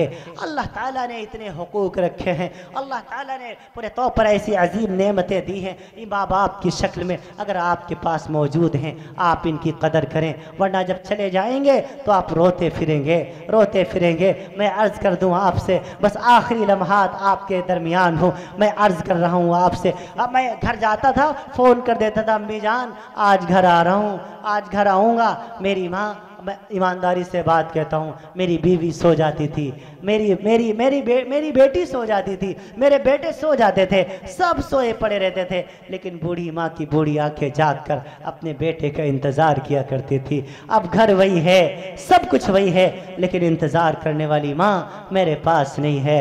ऐ लोगों, हाँ हाँ, आप अपने वालिदैन की कदर करो, आप अपने माँ बाप की कदर करो। 12 जून सन 2022 बरोज़ पीर मेरी माँ का इंतकाल हो गया। मैं बाहर था, भागा तकरीबन 11:30 पौने 12 बजे रात में मैं घर पे पहुंचा। देखा वैसे माँ जागा करती थी, आज माँ सोई हुई है। वैसे माँ इंतज़ार किया करती थी, आज माँ लेटी हुई है। ऐसा लगता था आज माँ रूठ गई है, ऐसा लगता था अब कभी नहीं बोलेगी। मैं करीब गया, मेरी बहनें भी मौजूद थीं, सारे घर वाले मौजूद थे। मेरी बहनें खामोश हो गई कि कहीं भाई दूर से आया है, रोने न लगे। मैं जज्बाती हो गया, मैंने अपने घर वालों से चंद जुमले कहे, वही जुमले तुम्हें सुनाना चाहता हूँ। मैंने कहा, आए मेरे घर वालों, आप मुझे झूठी तसल्ली न दें, मुझे खूब पता है मुझे पैदा करने वाली माँ मुझे छोड़ के जा चुकी है। आज के बाद जब मैं इस घर में आऊँगा, मुझे चचा कहने वाले भतीजे तो मिलेंगे, चचा कहने वाली भतीजियाँ तो मिल जाएंगी, मामू कहने वाले भांजे तो मिल जाएंगे, मामू कहने वाली भांजियाँ तो मिल जाएंगी, भैया कहने वाली बहनें और भाई तो मिल जाएंगी, लेकिन बेटा कहने वाली माँ मुझे अब कभी नहीं मिलेगी। ऐ लोगों, जब मैं घर जाता था, सबसे पहले मेरी माँ मेरे सर पर शफकत से हाथ रखती थी। मेरी माँ बूढ़ी थी, तकरीबन 82 साल की उम्र थी, बावजूद बुढ़ापे के मेरी माँ के कदम किचन की तरफ उठ पड़ा करते थे, रसोई घर की तरफ चल पड़ा करते थे। वो मेरे लिए चाय बना के लाया करती थी। हाँ, जब मैं अपने माँ के हाथों की बनी हुई चाय का घूंट पीता था, अल्लाह की जात की कसम, हजारों किलोमीटर की सफर की थकान दूर हो जाया करती थी। अब सब कुछ वही है, सब कुछ है, लेकिन माँ नहीं है। ऐ लोगों, माँ की कदर करो, वालिद की कदर करो, बहनों की कदर करो। बहनें भी अल्लाह की अजीम नेमत हुआ करती हैं, बहनों की कदर करो। बहनों को भी बहुत फरामोश किया जा रहा है। बहनों का भी हक, बेटियों का भी हक, शरीयत ने सबके हुकूक रखे हुए हैं। ऐ लोगों, सबके हुकूक अदा किया करो। किसी का हक खा करके मत जाना, किसी का हक खा करके मत मरना, कब्र में लेटना मुश्किल हो जाएगा। हाँ, कब्र में सुकून की नींद नहीं सो पाओगे। हाँ, उलमा की इज्जत करो, हफ्फाज की इज्जत करो, मदारिस वालों की अहमियत के को समझो, इन उलमा की इज्जत, उनके वक़ार को समझो। जो थोड़ा बहुत दीन बाकी है, यही नहीं मदरसों की दीन देन है, यही नहीं उलमा की कुर्बानियों का सदका है, यही नहीं हफ्फाज की कुर्बानियों का सदका है। अगर ये ना होते, जो थोड़ा बहुत दीन जो बाकी है, ये भी नजर ना आता तुम्हें। आप इस बात को महसूस करो और आप कोशिश किया करो पूरे तौर पर कि आप पूरे तौर पर कोई काम ऐसा ना करो जो खिलाफ शरअ हो जाए। अजीजों, आए मेरे अजीज साथियों, आए मेरे अजीज दोस्तों, वक्त का तकाजा ये है हम अपनी औलादों को दीनी तालीम में आगे लेकर के आए। हम इनको इस्लाम के सांचे में ढालने की कोशिश करें। इन मदरसों की अहमियत को समझें, इन मसाजिद की अहमियत को समझें। यह इस्लाम के सुतून है। इन हाफिजों के मकाम को पहचानो, इन उलमा के मकाम को पहचानो। इन्हें ज्यादा तंग ना किया करो, इन पर ज्यादा तनकीदें ना किया करो, इन पर ज्यादा एतराज़ात ना किया करो। अल्लाह की ज़ात की कसम, ये बहुत अल्लाह की नज़रों में बहुत चमकदार हैं। हाँ हाँ, आप तो पढ़े सोया करते हो, आपको पता है ये दीन पढ़ने और पढ़ाने वाले यही बेचारे उलमा हैं। आप तो जाकर के सो जाओगे, इन्हें सुबह मदरसा भी पढ़ाना है, इन्हें मस्जिद भी देखनी है, अजानें भी देनी है। हाँ हाँ, आप तो पढ़े सोया करते हो। ये आपके लिए रातों में उठ करके अल्लाह से पूरे तौर पर हिदायत की भीख मांगा करते हैं। अल्लाह इन मजलूम भाइयों के ऊपर रहम फरमा दीजिए। अल्लाह इनके तमाम बिगड़े कामों को आसान फरमा दीजिए। ऐ करीम अल्लाह, आने वाली तमाम बला और मुसीबतों से सारी उम्मत को महफूज फरमा दीजिए। हाँ हाँ, ये उलमाए रब्बानीन आपके लिए रातों में उठ करके दुआएं मांगा करते हैं, दुआएं किया करते हैं। हाँ हाँ, इन मदरसों की अहमियत को समझो, इन मस्जिदों की अहमियत को समझो।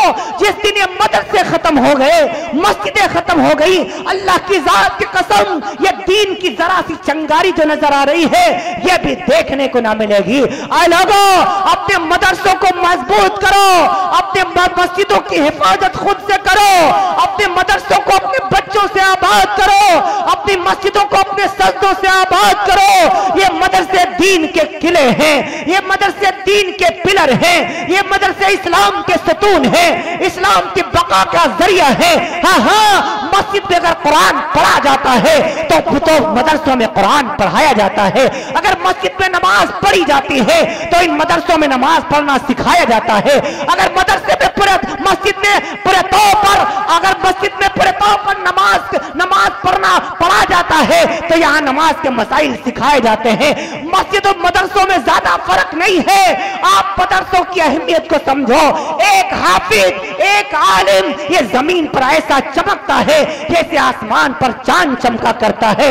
आए लोगों, इन उलमाए कराम की कुर्बानियों को याद किया करो और इनको दुआएं दिया करो, इनके वकार का ख्याल रखा करो और यहाँ पढ़ने और पढ़ाने वालों को इज्जत की निगाह से देखा करो, इनको हकीर न समझा करो।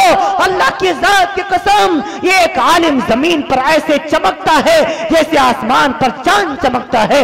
आपको खबर है, हाँ, जिस दिन आजान बंद हो जाएगी, अजाने कौन देता है? यही बेचारा मौलवी है। कुरान कौन पढ़ाता है? यही बेचारा मौलवी है। तरावी कौन पढ़ाता है? यही बेचारा मौलवी है। जुमा कौन पढ़ाता है?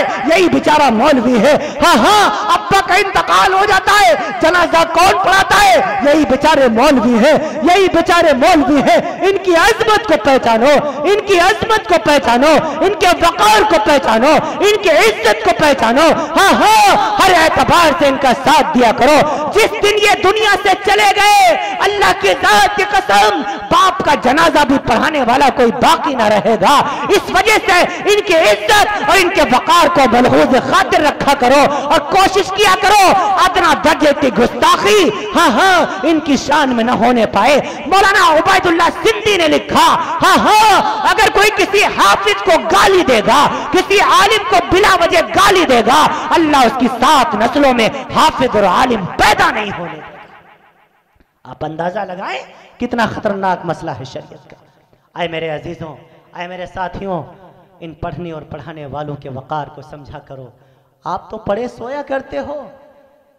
सुबह का वक्त होता है, रात के 3 बजे, रात के 4 बजे जब हम गहरी नींद ले रहे होते हैं तो मदरसे का एक मुअल्लिम, एक मदरसे का कारी, एक मदरसे का हाफिज वहां पढ़ने वाले तलबा को उठा करके कहता है, बेटे उठ करके तहज्जुद पढ़ो। यह उठ करके तमाम तालिब इल्मों को जगाता है, ये अल्लाह का कुरान पढ़ते हैं।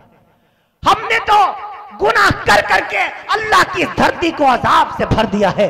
अल्लाह का अजाब इस जमीन पर उतरने वाला होता है कि सुबह का वक्त होता है, रात के 3 बजे, रात के 4 बजे। हाँ हाँ, आपके महलान में और आपके पूरे तौर पर अतराफ में जितने मदारिस इस्लामिया है, वहां झूम झूम करके बच्चे तहज्जुद के वक्त अल्लाह का कुरान पढ़ रहे होते हैं। यासीन वल कुरानिल हकीम इन्नका लमिनल मुरसलीन अला सिरातिम मुस्तकीम और रहमान अल्लमल कुरान खलकल इंसान अल्लमहुल बयान वन नज्मि इज़ा हवा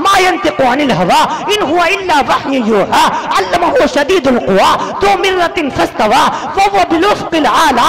हमारे और आपके गुनाहों की नहुसत से जो अजाब धरती पर आने वाला होता है, इन उलमा और इन तालिब इल्मों की तिलावत की बरकत से वो वापस चला जाया करता है।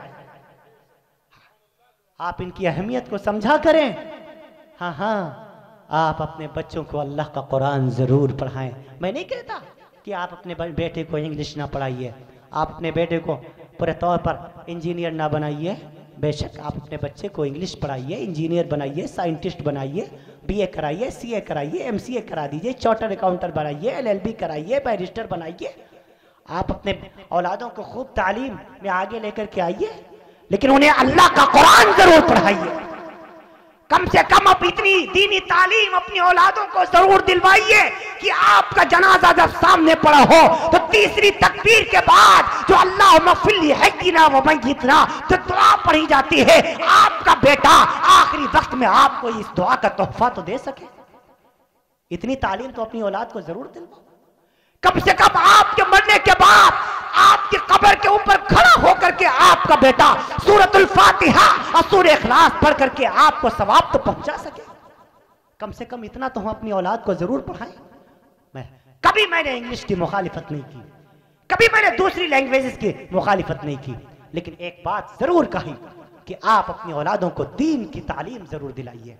हाफिज और आलिम बनाना जरूरी नहीं, लेकिन इतना आलिम इतना इल्म हासिल करना हर एक मुसलमान के लिए जरूरी है कि इसको हलाल और हराम की तमीज आ जाए।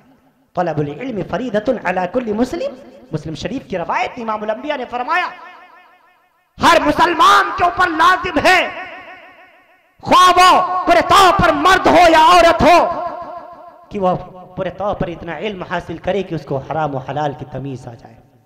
आलिम बनाना जरूरी नहीं, आलिम उम्मत में उलमा का होना यह फ़र्ज़ किफ़ाया है, उम्मत में हुफ़्फ़ाज़ का होना फ़र्ज़ किफ़ाया है। पढ़िए फतावा तारखानिया, पढ़िए रद्दुल मुहतार, पढ़िए तनवीरुल अफ़सार, आपको मसला मिल जाएगा।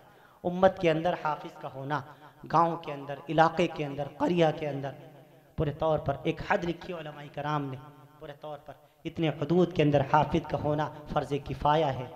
फ़र्ज़ किफ़ाया शरीयत में उस फ़र्ज़ को कहते हैं कि एक के करने से सब के ज़िम्मे से अदा हो जाता है, और अगर कोई नहीं करता तो सब गुनहगार होते हैं। मसलन जनाजे की नमाज फ़र्ज़ किफ़ाया है, अगर एक मुसलमान ने पढ़ ली सब के ज़िम्मे से अदा हो गई, और अगर किसी ने नहीं पढ़ी बगैर जनाजे के दफन कर दिया, सब के सब गुनहगार होंगे। इसको शरई इस्तिलाह में फ़र्ज़ किफ़ाया कहा जाता है। यही उलमा का वजूद ये फ़र्ज़ किफ़ाया है। अगर एक अच्छी खासी तादाद मौजूद है तो फ़र्ज़ किफ़ाया अदा हो रहा है। तो आलिम बनाना तो ज़रूरी नहीं, आलिम बनाना तो ज़रूरी नहीं, हाफिज़ बनाना तो ज़रूरी नहीं, कारी बनाना तो ज़रूरी नहीं, मुफ्ती बनाना तो ज़रूरी नहीं, लेकिन अपनी औलादों को मुसलमान बनाना ज़रूरी है।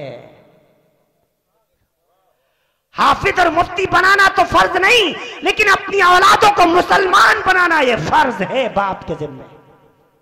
अपनी औलादों को मुसलमान बनाओ। खुद कुरान तुम्हें हुक्म देता है, या अय्युहल्लज़ीना आमनू, आए ईमान वालों, आए अपने आप को नबी का गुलाम कहने वालों, आए अपने आप को नबी का आशिक कहने वालों, आए अपने आप को पूरे तौर पर नबी पाक का गुलाम कहने वालों, ओ अनफुसकुम, पहले अपने आप को, व अहलीकुम, उसके बाद अपनी अहल को। इमाम अलूसी रूहुल मानी में लिखे, अहल से मुराद बीवी भी है, बेटी भी है, बेटे भी हैं, बच्चे भी हैं, खानदान वाले भी हैं, दोस्त भी हैं, साथी भी हैं, रिश्तेदार भी हैं, मिलने वाले भी हैं, तमाम मुसलमान हैं। कुरान तुम्हें हुक्म देता है, क़ू अनफुसकुम व अहलीकुम नारा, पहले अपने आप को फिर अपने तमाम के तमाम मुसलमानों को जहन्नम की आग से बचाने की फिक्र करो। नारा, ये आग का लफ्ज क्यों इस्तेमाल फरमाया? ताकि उम्मत का बाप कोई बहाने ना बना पाए। मैंने कहा नहीं हजरत आपका बेटा गलत काम कर रहा है। हजरत बहुत समझाया, नहीं मानता है। इसका दरवाज़ा बंद किया इस नारा ने, आग के लफ्ज़ ने। कुरान करीम ने एक लफ्ज़ नारा, आग का जो इस्तेमाल फरमाया। मैं इसको एक मिसाल समझाया करता हूँ। मतलब क्या है? मतलब ये है, अल्लाह समझाना ये चाहता है, ऐ दुनिया के इंसान, अगर तेरी औलाद हो, सामने तंदूर आग का जल रहा हो, और कोई तेरी औलाद या तेरा भाई या तेरा पड़ोसी या तेरे ख़ानदान का या तेरा दोस्त या कोई अहबाब, भले दुश्मन ही क्यों ना हो, अगर वो आग की तरफ जाने लगेगा या आग का अंगारा पकड़ने लगेगा कोई बेटा, तो तू पूरे तौर पर फौरन उसको ज़बानी मना करेगा। अगर मानता है तो ठीक है, सिर्फ ज़बानी पर इक्तफा नहीं करेगा, बल्कि दौड़ के जाएगा, उठा के लाएगा, उसके 2 थप्पड़ भी मारेगा, आग से बचा लेगा। कुरान कहता है क़ू अनफुसकुम व अहलीकुम नारा, आए दुनिया के इंसानों, जैसे तुम अपनी औलादों को दुनिया की आग से बचाने की फिक्र करते हो, ऐसे ही तुम जहन्नम की आग से बचाने की फिक्र किया करो। यह है इसका मतलब। कौन सी आग? वक़ूदुहन्नासु वल हिजारा, जिसका ईंधन इंसान और पत्थर है। जहन्नम के अंदर लकड़ियां नहीं जलेगी, वह इंसान और पत्थर जलेंगे। ऐ लोगों, खुद भी बचना है, अपने घर वालों को भी बचना है, इस जिंदगी को खूबसूरत बनाना है। हाँ हाँ, ये जिंदगी खूबसूरत कैसे बनेगी? मोहब्बतों की वजह से, मोहब्बतों के जरिए से बनेगी। इस छोटी सी जिंदगी को खूबसूरत बनाओ, मोहब्बत के पैगाम को आम करो। हाँ हाँ, तमाम मसल की इख्तलाफात पालाए ताक रख दो। आपका मसलक आपको मुबारक हो, लेकिन दीन के नाम पर, शरीयत के नाम पर, इस्लाम के नाम पर एक हो जाया करो। यही इस्लाम का पैगाम है, यही शरीयत का पैगाम है। जब बात कुरान की आए, जब बात ईमान की आए, जब बात इस्लाम की आए, जब बात कुरान नबीयत की एहतिशाम की आए, तो मुसलमानों को एक होना चाहिए। हाँ हाँ, ये वक्त का तकादा भी है, यही नबवी मिजाज भी है, यही वातसिमू बिहब्लिल्लाहि जमीआ का पैगाम भी है, यही इस्लाह मुआशरा का पैगाम भी है। सब मुत्तहिद हो जाए, सब इत्तिहाद के साथ रहे, सब इत्तफाक के साथ रहे। मेरा नबी तो कहता चला गया, वला तहासदू वला तबागदू वला तदाबरू वला तनाजशू कूनू इबादल्लाहि इखवाना। ऐ लोगों, आपस में हसद न करना, आपस में जलन न रखना, अपने को अच्छा दूसरे को हकीर न समझना। हाँ हाँ, अपने को बड़ा दूसरे को जलील न समझना। कूनू इबादल्लाहि इखवाना, अल्लाह की धरती पर अल्लाह के बंदे बन के रहना।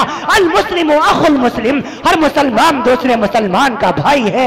लैसल मोमिनु बित्ताआन वला बिल्लाआन वालल फाहिश वालल बदी, निसाई शरीफ की रवायत है। मेरे नबी ने फरमाया, मुसलमान की शान नहीं वो ताना दे, वो अपनी जबान से गलत बात कहे, वो किसी को गाली दे, वो किसी के खिलाफ प्रोपगंडे करे, वो किसी के खिलाफ पूरे तौर पर गलत बातें करे। नहीं नहीं नहीं नहीं, ये मुसलमान की शान नहीं है। आए लोगों, नबी मिजाज को समझा करो, इमामुल अंबिया के तरीके पर आया करो, रसूल पाक की सुन्नतों को देखा करो, मोहब्बत के पैगाम को आम किया करो, मत तकब्बुर किया करो। हाँ हाँ, जात के नाम पर, धर्म के नाम पर, बरादरी के नाम पर, खानदान के नाम पर कोई बड़ा नहीं होता। कुरान करीम ने साफ फतवा दिया है, ये जो हमने तुम्हें कबीलों में बांटा है, जो खानदानों में बांटा है, वो कबाइल लितारफू, ये सिर्फ इस वजह से ताकि तुम एक दूसरे को पहचान सको। ये तुमको बड़ा बनने के लिए नहीं कि तुम फला खानदान में पैदा हो गए तो तुम बड़े हो गए। नहीं नहीं, खानदान की वजह से बड़ा नहीं होता। इन्ना अक्रमकुम इंदल्लाहि अत्काकुम, अल्लाह की निगाहों में बड़ा तो वो है जो सबसे ज्यादा रब से डरने वाला हो, सबसे ज्यादा उसके बंदों की खिदमत करने वाला हो, सबसे ज्यादा इंसानियत को जिससे फायदा पहुंचता हो, वही अल्लाह के नजदीक सबसे बड़ा है। अगर खानदान नबी का हो, जो रिश्ते में चचा हो, नाम अबू जहल हो, नबी का कहना न माने जहन्नम में जाएगा। खानदान हबश का हो, काला कलूटा हो, होठे मोटी हो, नाम बिलाल हो, नबी की गुलामी में आ गया, जन्नत में जाएगा। यह इमामुल अंबिया का तरीका है, ये रसूल अरबी सल्लल्लाहु अलैहि वसल्लम का तरीका है। जात पात को पैरों तले रौन के रख दिया शरीयत इस्लाम ने। इन्ना अक्रमकुम इंदल्लाहि अत्काकुम, अल्लाह के नजदीक बड़ा वो है जो सबसे ज्यादा रब से डरने वाला हो। इमाम ज़ैनुल आबिदीन सैयदना हुसैन, कौन नहीं जानता, सैयदना हुसैन का बेटा इमाम ज़ैनुल आबिदीन रहमतुल्लाहि तआला अलैह, अल्लाह से इतना डरने वाला, अल्लाह रब्बुल आलमीन के सामने रातों को आंसू बहाने वाला। हाँ हाँ, एक एक रात में अल्लाह के डर की वजह से 1,000 रकत नफिल नमाजें पढ़ता है। सर्दियों का मौसम है, दरवाजा बंद कर लिया, अंगीठी सिलगा अंगीठी उसमें सुलगाई ताकि कुछ तपिश आए, कुछ आग उसमें भड़के, गर्मी महसूस हो।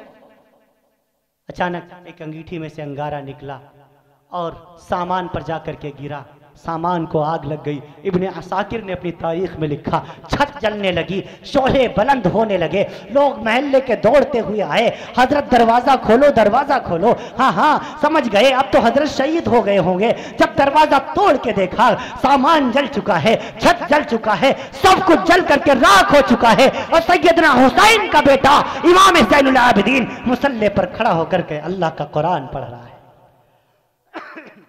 जब नमाज पढ़ चुके, लोगों ने कहा हजरत इतना बड़ा आपका नुकसान हो गया, आपने नमाज ना छोड़ी। फरमाया, आए लोगों, तुम उस आग को बुझाने की फिक्र करते हो जिसको पानी बुझा दे, मिट्टी बुझा दे, हम जैसे तुम जैसे बुझा सकते हैं। मैं उस आग की फिक्र में लगा हुआ था जिसको आमाल के सिवा कोई चीज बुझा नहीं सकती। आए लोगों, जहन्नम की आग को सिर्फ आंखों का आंसू बुझा सकता है, दुनिया की कोई ताकत जहन्नम की आग को नहीं बुझा सकती। आए लोगों, आप भी कोशिश किया करो, उस जहन्नम की आग से बचाने का हुक्म है। नबी की जिंदगी देखो, नबी के सहाबा की जिंदगी देखो, नबी की बेटियों की जिंदगी देखो।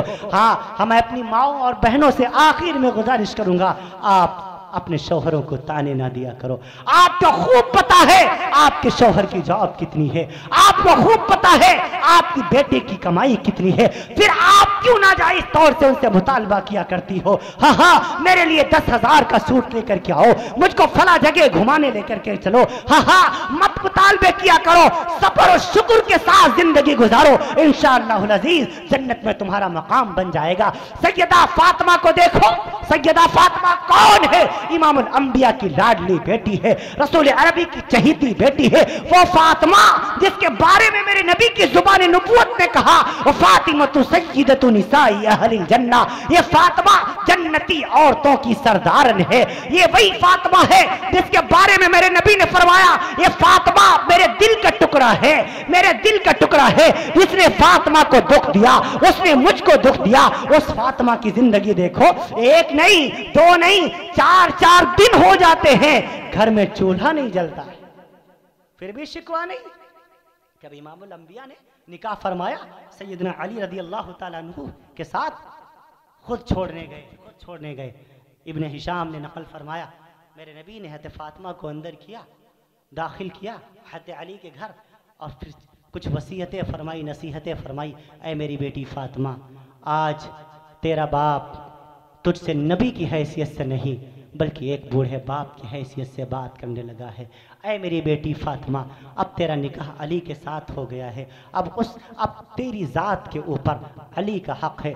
बग़ैर अली रज़ी अल्लाह अन्हु की इजाज़त के कदम घर से बाहर ना निकालना। आए बेटी फातिमा, तुझको अपने बाप के घर में बगैर अपने शौहर के आने की इजाज़त नहीं है, बगैर उसकी इजाज़त के अपने बाप के घर में भी आने की इजाज़त नहीं है। ये मेरा नबी फरमा रहा है। फिर जब मेरे नबी चलने लग गए तो हज़रत अनस फरमाते हैं मेरे नबी की दाढ़ी में 19 बाल सफ़ेद थे, हज़रत अली फरमाते हैं 21 बाल सफ़ेद थे। दोनों रवायतें शरह शमाइल तिरमिज़ी में मुझे मिल गई। मैं अर्ज़ कर दूँ आपसे, मेरे नबी ने यूँ दाढ़ी के बाल पकड़े और अपनी बेटी फातिमा से फरमाया, ऐ मेरी बेटी फातिमा, अपने बूढ़े बाप की दाढ़ी की लाज रख लेना, कभी अली की शिकायत लेकर के अपने बाप के पास मत आना। हाँ हाँ बेटी, हमने ऐसे घर में तेरा रिश्ता तय किया है, ऐसे घर में तेरा निकाह किया है। अली कोई मालदार नहीं है, कोई बहुत बड़ा रईस नहीं है, कोई बहुत बड़ा ताजिर नहीं है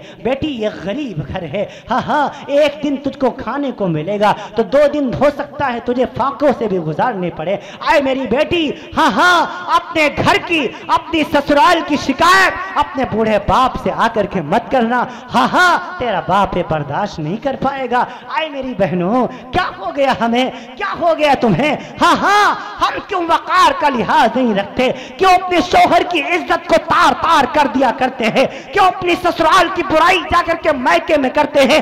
आपको खबर है, जब आप अपने शोहर की शिकायत अपने बूढ़े बाप से करती हैं, बूढ़ी माँ से करती हैं, तो आप तो करके चली आती हैं, महीनों आपके बूढ़े बाप को नींद नहीं आती, महीना आपको बूढ़ी माँ को नींद नहीं आती कि हमारी बिटिया तकलीफ में होगी। अरे फातिमा की जिंदगी से सबक हासिल करो। कभी क्यों नहीं किया फातिमा ने? हज़रत इमरान बिन हुसैन रज़ियल्लाहु अन्हु फरमाते हैं, हम और अल्लाह के रसूल भूख की वजह से तड़प रहे थे। बेटी फातिमा के घर गए, दरवाजा खटखटाया, ईशा का वक्त हो चुका था, ईशा के बाद का वक्त था। फातिमा ने आवाज दी, मन दक्कल बाप कौन है? हाँ हाँ, आवाज आई, मेरे नबी ने फरमाया, बेटी आपका अब्बा मोहम्मद हूँ, आपका अब्बा मोहम्मद हूँ, बेटी दरवाजा खोलो। अंदर से आवाज आई, अब्बा आप अंदर बाद में आना, कोई आपके साथ में भी है? हाँ, इमरान बिन हुसैन साथ में है। अब्बा पहले अपनी चादर अंदर फेंक दीजिए, फिर अंदर तशरीफ लाइएगा, फिर अंदर आइएगा। हजरत इमरान फरमाते हैं, मैं हैरान हुआ, क्यों चादर क्यों मांगी? मेरे नबी ने यमनी चादर ओढ़ रखी थी, उस यमनी चादर को अंदर फेंक दिया। हाँ, वहां फातिमा ने कुंडी खोली, मेरे नबी ने देखा फातिमा चादर में लिपटी हुई बैठी है। इमामुल अंबिया ने फरमाया, बेटी फातिमा तूने चादर क्यों मांगी? बेटा तूने चादर क्यों मांगी? फातिमा कहने लगी, अब्बा आपकी शहजादी के पास सिर्फ एक ही जोड़ा है। हाँ हाँ, 1 हफ्ता हो गया पहन रखा था, मैला हो गया था, रात आई धुल के डाला है, सुबह होने से पहले सूख जाएगा। अब्बा आपकी बेटी के पास दूसरा इतना कपड़ा मौजूद नहीं है कि बेटी अपने बाप से पर्दा कर सके। हाय हाय, वाह रसूलुल्लाह, वाह। कौन कौन सी बात बताई जाए उस नबी के घराने की। अल्लाह के रसूल सल्लल्लाहु अलैहि वसल्लम ने फरमाया, ईशा का वक्त हो ही चुका था, थोड़ी देर हुई, फातिमा बैठ के नमाज पढ़ने लगी। जब नमाज पढ़ चुकी, मेरे नबी ने फरमाया, बेटी फातिमा तूने बैठ के नमाज पढ़ी? बेटे तूने बैठ के नमाज पढ़ी? बैठ कर नमाज पढ़ने से आधा सवाब मिलता है, तूने बैठ के नमाज पढ़ी? फातिमा रोने लग गई, अब्बा अब्बा 3 दिन हो गए घर के चूल्हे ने आग नहीं देखी। हसन और हुसैन जो आपके नवासे हैं, भूख की वजह से उनकी शक्लें बिगड़ गई हैं, पेट और पीठ एक पे चिपक गया है, मारे कमजोरी के खड़ी नहीं हो सकी, इसीलिए बैठ करके नमाज पढ़ी है। हाँ हाँ, मेरे नबी ने फरमाया, बेटी रोया नहीं करते, मेरी तरफ देखो। हत्या फातिमा फरमाती है, जब मैंने अपने अब्बा की तरफ देखा मेरी चीख निकल गई। मेरे नबी ने अपना कुर्ता मुबारक उठाया। हत्या फातिमा फरमाती हैं, मेरे अब्बा ने अपने पेट पर 3 पत्थर बांध रखे थे। मेरे नबी फरमाने लगे, बेटी फातिमा, वल्लदी नफ्सी बियदी मोहम्मदा, कसम है उस रब की जिसने तेरे बाप मोहम्मद को नबी बनाया है, जिसके कब्जे में मुझ मोहम्मद की जान है। अगर तू 3 दिन की भूखी है तो देख सुन, तेरे बाप ने 4 दिनों से कुछ नहीं खाया है। आए बेटी चलो हम भी सब्र करते हैं, तुम भी सब्र करो, हम दोनों की सब्र की बरकत से अल्लाह कयामत में मेरी इस उम्मत को माफ फरमा देगा। वाह वाह वाह वाह रसूलुल्लाह, वाह, हाय हाय हाय। यह है उम्मत, नमाजें नहीं है, रमजान आ जाता रोजे नहीं है। यह उम्मत कितना तड़पा रही है अपने नबी को।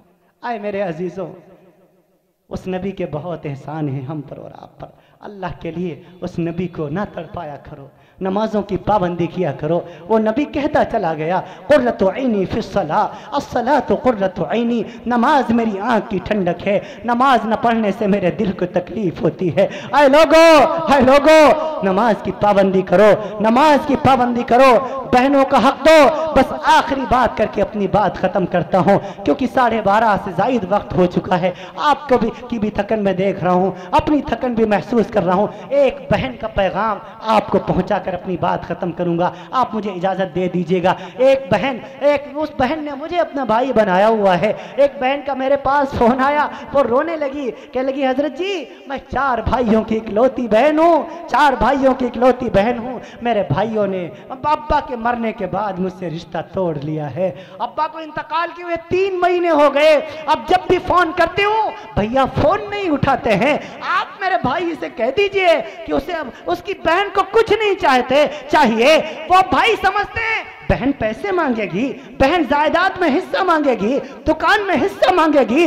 कह दीजिए तेरी बहना को कुछ नहीं, सिर्फ भैया के प्यार की जरूरत है। आप कह दीजिए जरा फोन पर मुझसे बात कर लें, वो मुझे भूल गए हैं, मैं उन्हें नहीं भूली। जब भी मुसल्ला बिछाती हूँ अपने लिए दुआ बाद में मांगती हूँ, अपने शौहर के लिए दुआ बाद में मांगती हूँ, अपनी औलाद के लिए दुआ बाद में मांगती हूँ, पहले दुआ अपने भैया के लिए मांगती हूँ। अल्लाह मेरे भैया को सलामत रखना, अल्लाह मेरे भाई को सलामत रखना। उसकी बहुत याद आ रही है, 3-4 महीने हो गए इन कानों ने भैया की आवाज नहीं सुनी है।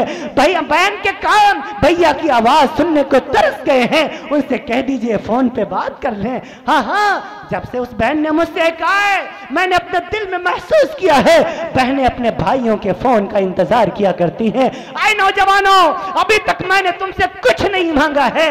हाँ, अब हाथ जोड़ के अपील करता हूं, अगर आप हफ्ते में नहीं दिन में 10 मरतबा 100 मरतबा अपनी ससुराल को फोन करो, मुझे कोई शिकवा नहीं है, मुझे कोई गिला नहीं है, लेकिन आप मुझसे वादा करो हफ्ते में कम से कम 1 मरतबा जरूर अपनी बहन को फोन करोगे। कितने लोग वादा करते हैं? कितने हाथ उठा के बताएं, कितने लोग? अल्लाह आप सबके हाथों को कबूल फरमाए। हाँ, वादा करते हो इंशाअल्लाह जरूर अपनी बहनों को फोन किया करो। बहना कैसी है? हाँ, आप आजान आप कैसी हैं? अप्पी जान आप कैसी हैं? बाजी साहिबा आप कैसी हैं? हाँ, ईद का मौका है, ईद का जिस दिन अब्बा का जनाजा उठता है आपने देखा है बहनें अपने बाप के जनाजे का पाया पकड़कर बहुत रोती हैं। मैंने एक बहन से पूछा बहना क्यों रो रही है? वो रोते रोते कहने लगी हजरत जी आपको पता नहीं है आज अब्बा का जनाजा उठ गया है, मायके से रिश्ता टूट जाएगा, भैया फोन भी नहीं करेंगे, कभी लेने के लिए ससुराल भी नहीं आएंगे। हाँ, मत कहने दिया करो अपनी बहनों को, उनके मुंह पर हाथ रख दिया करो और कहा करो बहना अब्बा नहीं है तो क्या हुआ, अम्मा नहीं है तो क्या हुआ, जब तक कि तेरा भाई जिंदा है इस घर के दरवाजे हमेशा तेरे लिए खुले रहेंगे। ईद का मौका आता है जहां आप अपनी बीवी को 10,000 का सूट दिलवाओ, मुझे कोई गिला नहीं है, अपने बच्चों के सूट दिलवाओ, मुझे कोई शिकवा नहीं है, लेकिन आपसे अपील करता हूं आप एक 500 का सूट अपनी बहन को हदिया कर दिया करो, गिफ्ट कर दिया करो। अल्लाह की जात की कसम अगर आपका बहनोई आपकी बहन को 10,000 का सूट दिलाएगा, आपकी बहन महल्ले की औरतों को नहीं बताएगी, नहीं दिखाएगी, आप 500 का लेके पहुंच जाएंगे, सारे महल्ले की औरतों को दिखाती फिरेगी, देखो ये मेरा भैया आया है, ये सूट मेरे मायके से आया है, ये मेरा भाई लाया है, ये मेरा भैया लाया है, मेरे अब्बू नहीं है तो क्या हुआ, अम्मी नहीं है तो क्या हुआ, मेरा भैया मेरा बड़ा ख्याल करता है। कभी कभी 100-200 के खिलौने नन्हे मुन्ने भांजों को गिफ्ट कर दिया करो।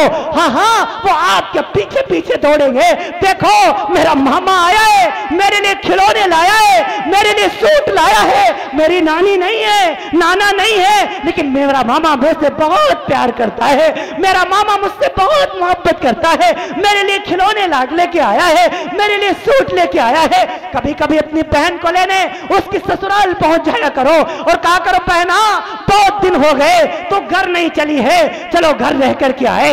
बहन आपके घर में आएगी, आपके घर की दाल और रोटियां खाएगी, दुआ के लिए हाथ उठा देगी, अल्लाह आपके घरों में बरकतों के ढेर लगा देगा।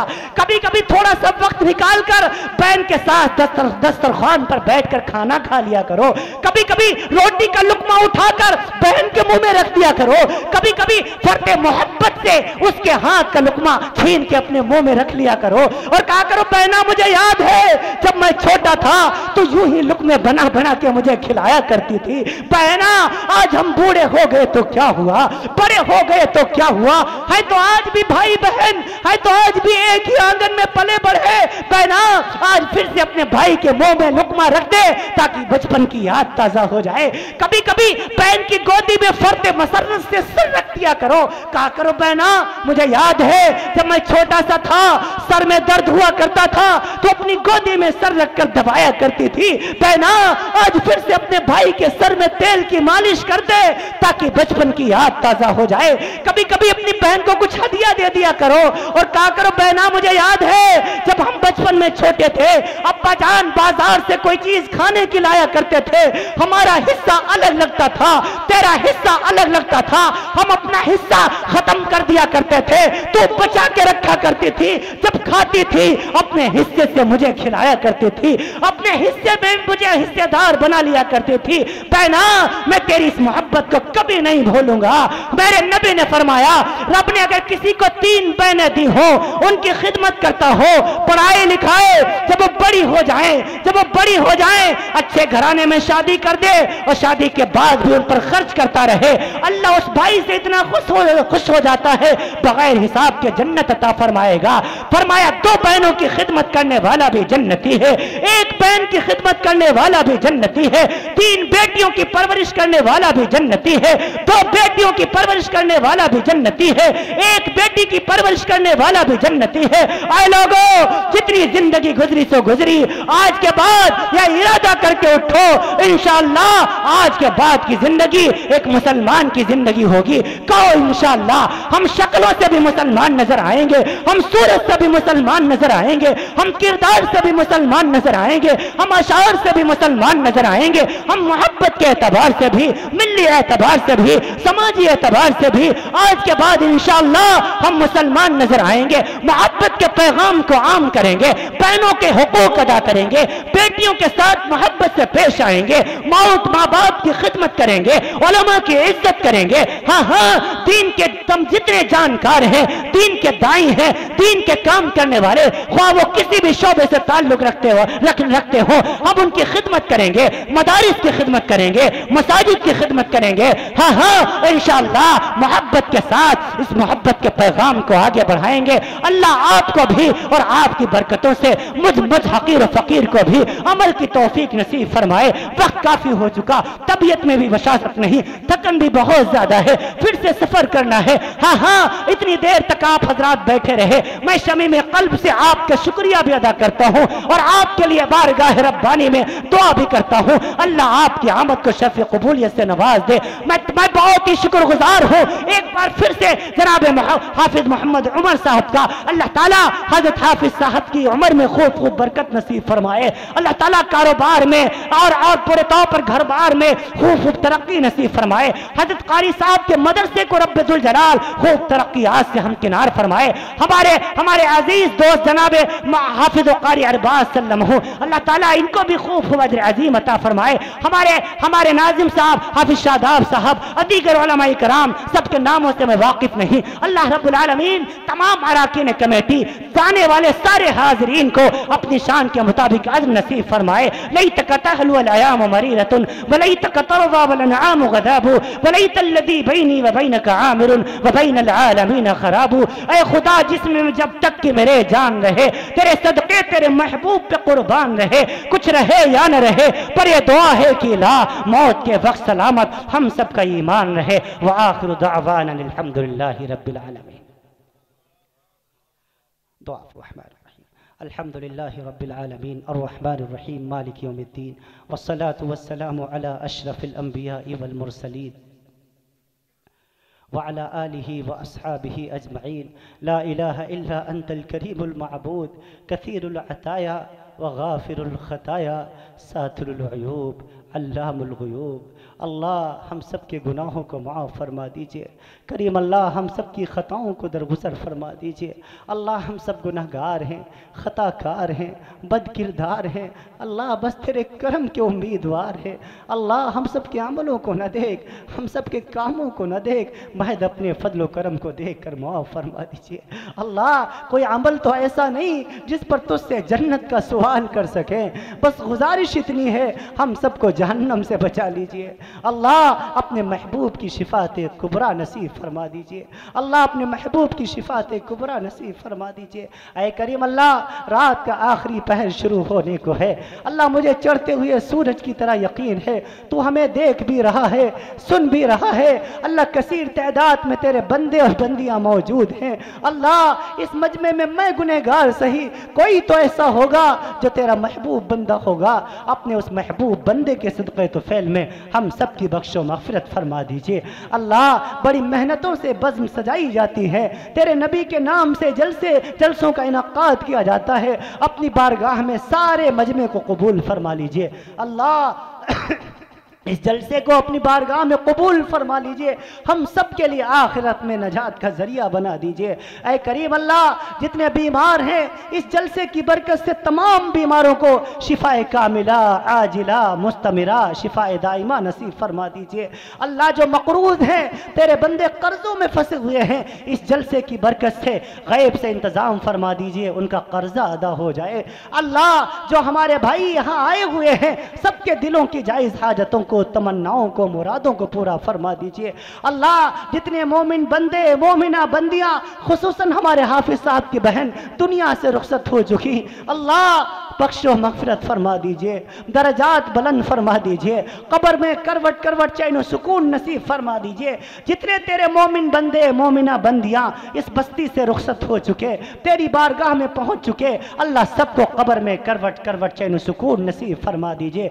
ऐ गफूर रहीम अल्लाह, ऐ करीम अल्लाह, ऐ गफूर रहीम अल्लाह, हम सब के अकायद की इस्लाह फरमा दीजिए, इस्लाम पर जीना और मरना नसीब फरमा दीजिए, खात्मा बिल खैर फरमा दीजिए। ऐ अल्लाह जहाँ जहाँ तेरे बंदे परेशान हैं, सबकी परेशानियों को दूर फरमा दीजिए। अल्लाह उजड़ों को बसा दीजिए, बिछड़ों को मिला दीजिए। अल्लाह जो बेटियों की ख्वाहिशें रखते हैं, उनको बेटियों की दौलत नसीब फरमा दीजिए। अल्लाह जो बेटों के ख्वाहिशमंद हैं, उनको बेटों की नेमत अता फरमा दीजिए। ऐ करीम अल्लाह जो पूरे तौर पर बाऔलाद हैं, हम सब की औलादों को नेक और सालेह बना दीजिए। हम सबको भी नेक बना लीजिए, हम सबके घर वालों को भी नेक बना लीजिए।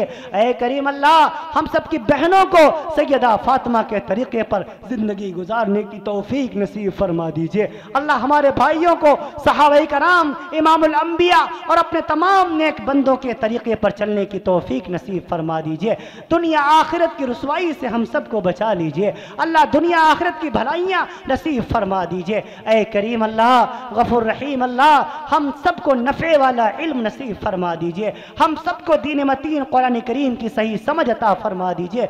हमारी जो बहनें शादियों के लायक हो गई हैं, अल्लाह उनके रिश्तों को नेक मोमिन घरानों से मंसूब फरमा दीजिए। अल्लाह जो हमारी बहनें शादीशुदा हैं, उनको ससुराल की खुशियाँ नसीब फरमा दीजिए। ऐ करीम अल्लाह जैसे हम सब यहाँ मोहब्बत से मिलकर बैठे हुए हैं, हम सबको जन्नत में भी एक दूसरे का साथ नसीब फरमा दीजिए। ऐ गफूर रहीम अल्लाह, ऐ करीम अल्लाह हम सबको एक दूसरे की खैर ख्वाही नसीब फरमा दीजिए। जितने लोगों ने इस जलसे में हिस्सा लिया, ख्वाज किसी भी एतबार से हो, अल्लाह अपनी शान के मुताबिक उनको अज्र नसीब फरमा दीजिए। सबकी रोजी में, रिस्क में, अल्लाह दुकानों में, मकानों में, घर बार में खूब खूब बरकत नसीब फरमा दीजिए। जिन जिन भाइयों ने दुआओं के लिए कहा या लिखा, ये जिनका हम पर हक है, सबके दिलों की जायज़ हाजतों को, तमन्नाओं को, मुरादों को पूरा फरमा दीजिए। हम सबके दुआओं को महज अपने फजल करम से, अपने प्यारे हबीब, हम सबके दिलों के करीब जनाब मुहम्मदुर रसूलुल्लाह सल्लल्लाहु अलैहि वसल्लम के सदक़े तुफ़ैल में कबूल व मंजूर फरमा लीजिए। अल्लाहुम्मा तक़ब्बल मिन्ना इन्नका अंतस समीउल अलीम व तुब अलैना इन्नका अंतत तव्वाबुर रहीम व सल्लल्लाहु तआला अला खैरि खल्क़िही सय्यिदिना मुहम्मद व अला आलिहि व अस्हाबिहि व अज़वाजिहि व ज़ुर्रिय्यातिहि व अहलि बैतिहि व नूरि अर्शिहि अजमईन बिरहमतिका या अरहमर राहिमीन। अस्सलामु अलैकुम।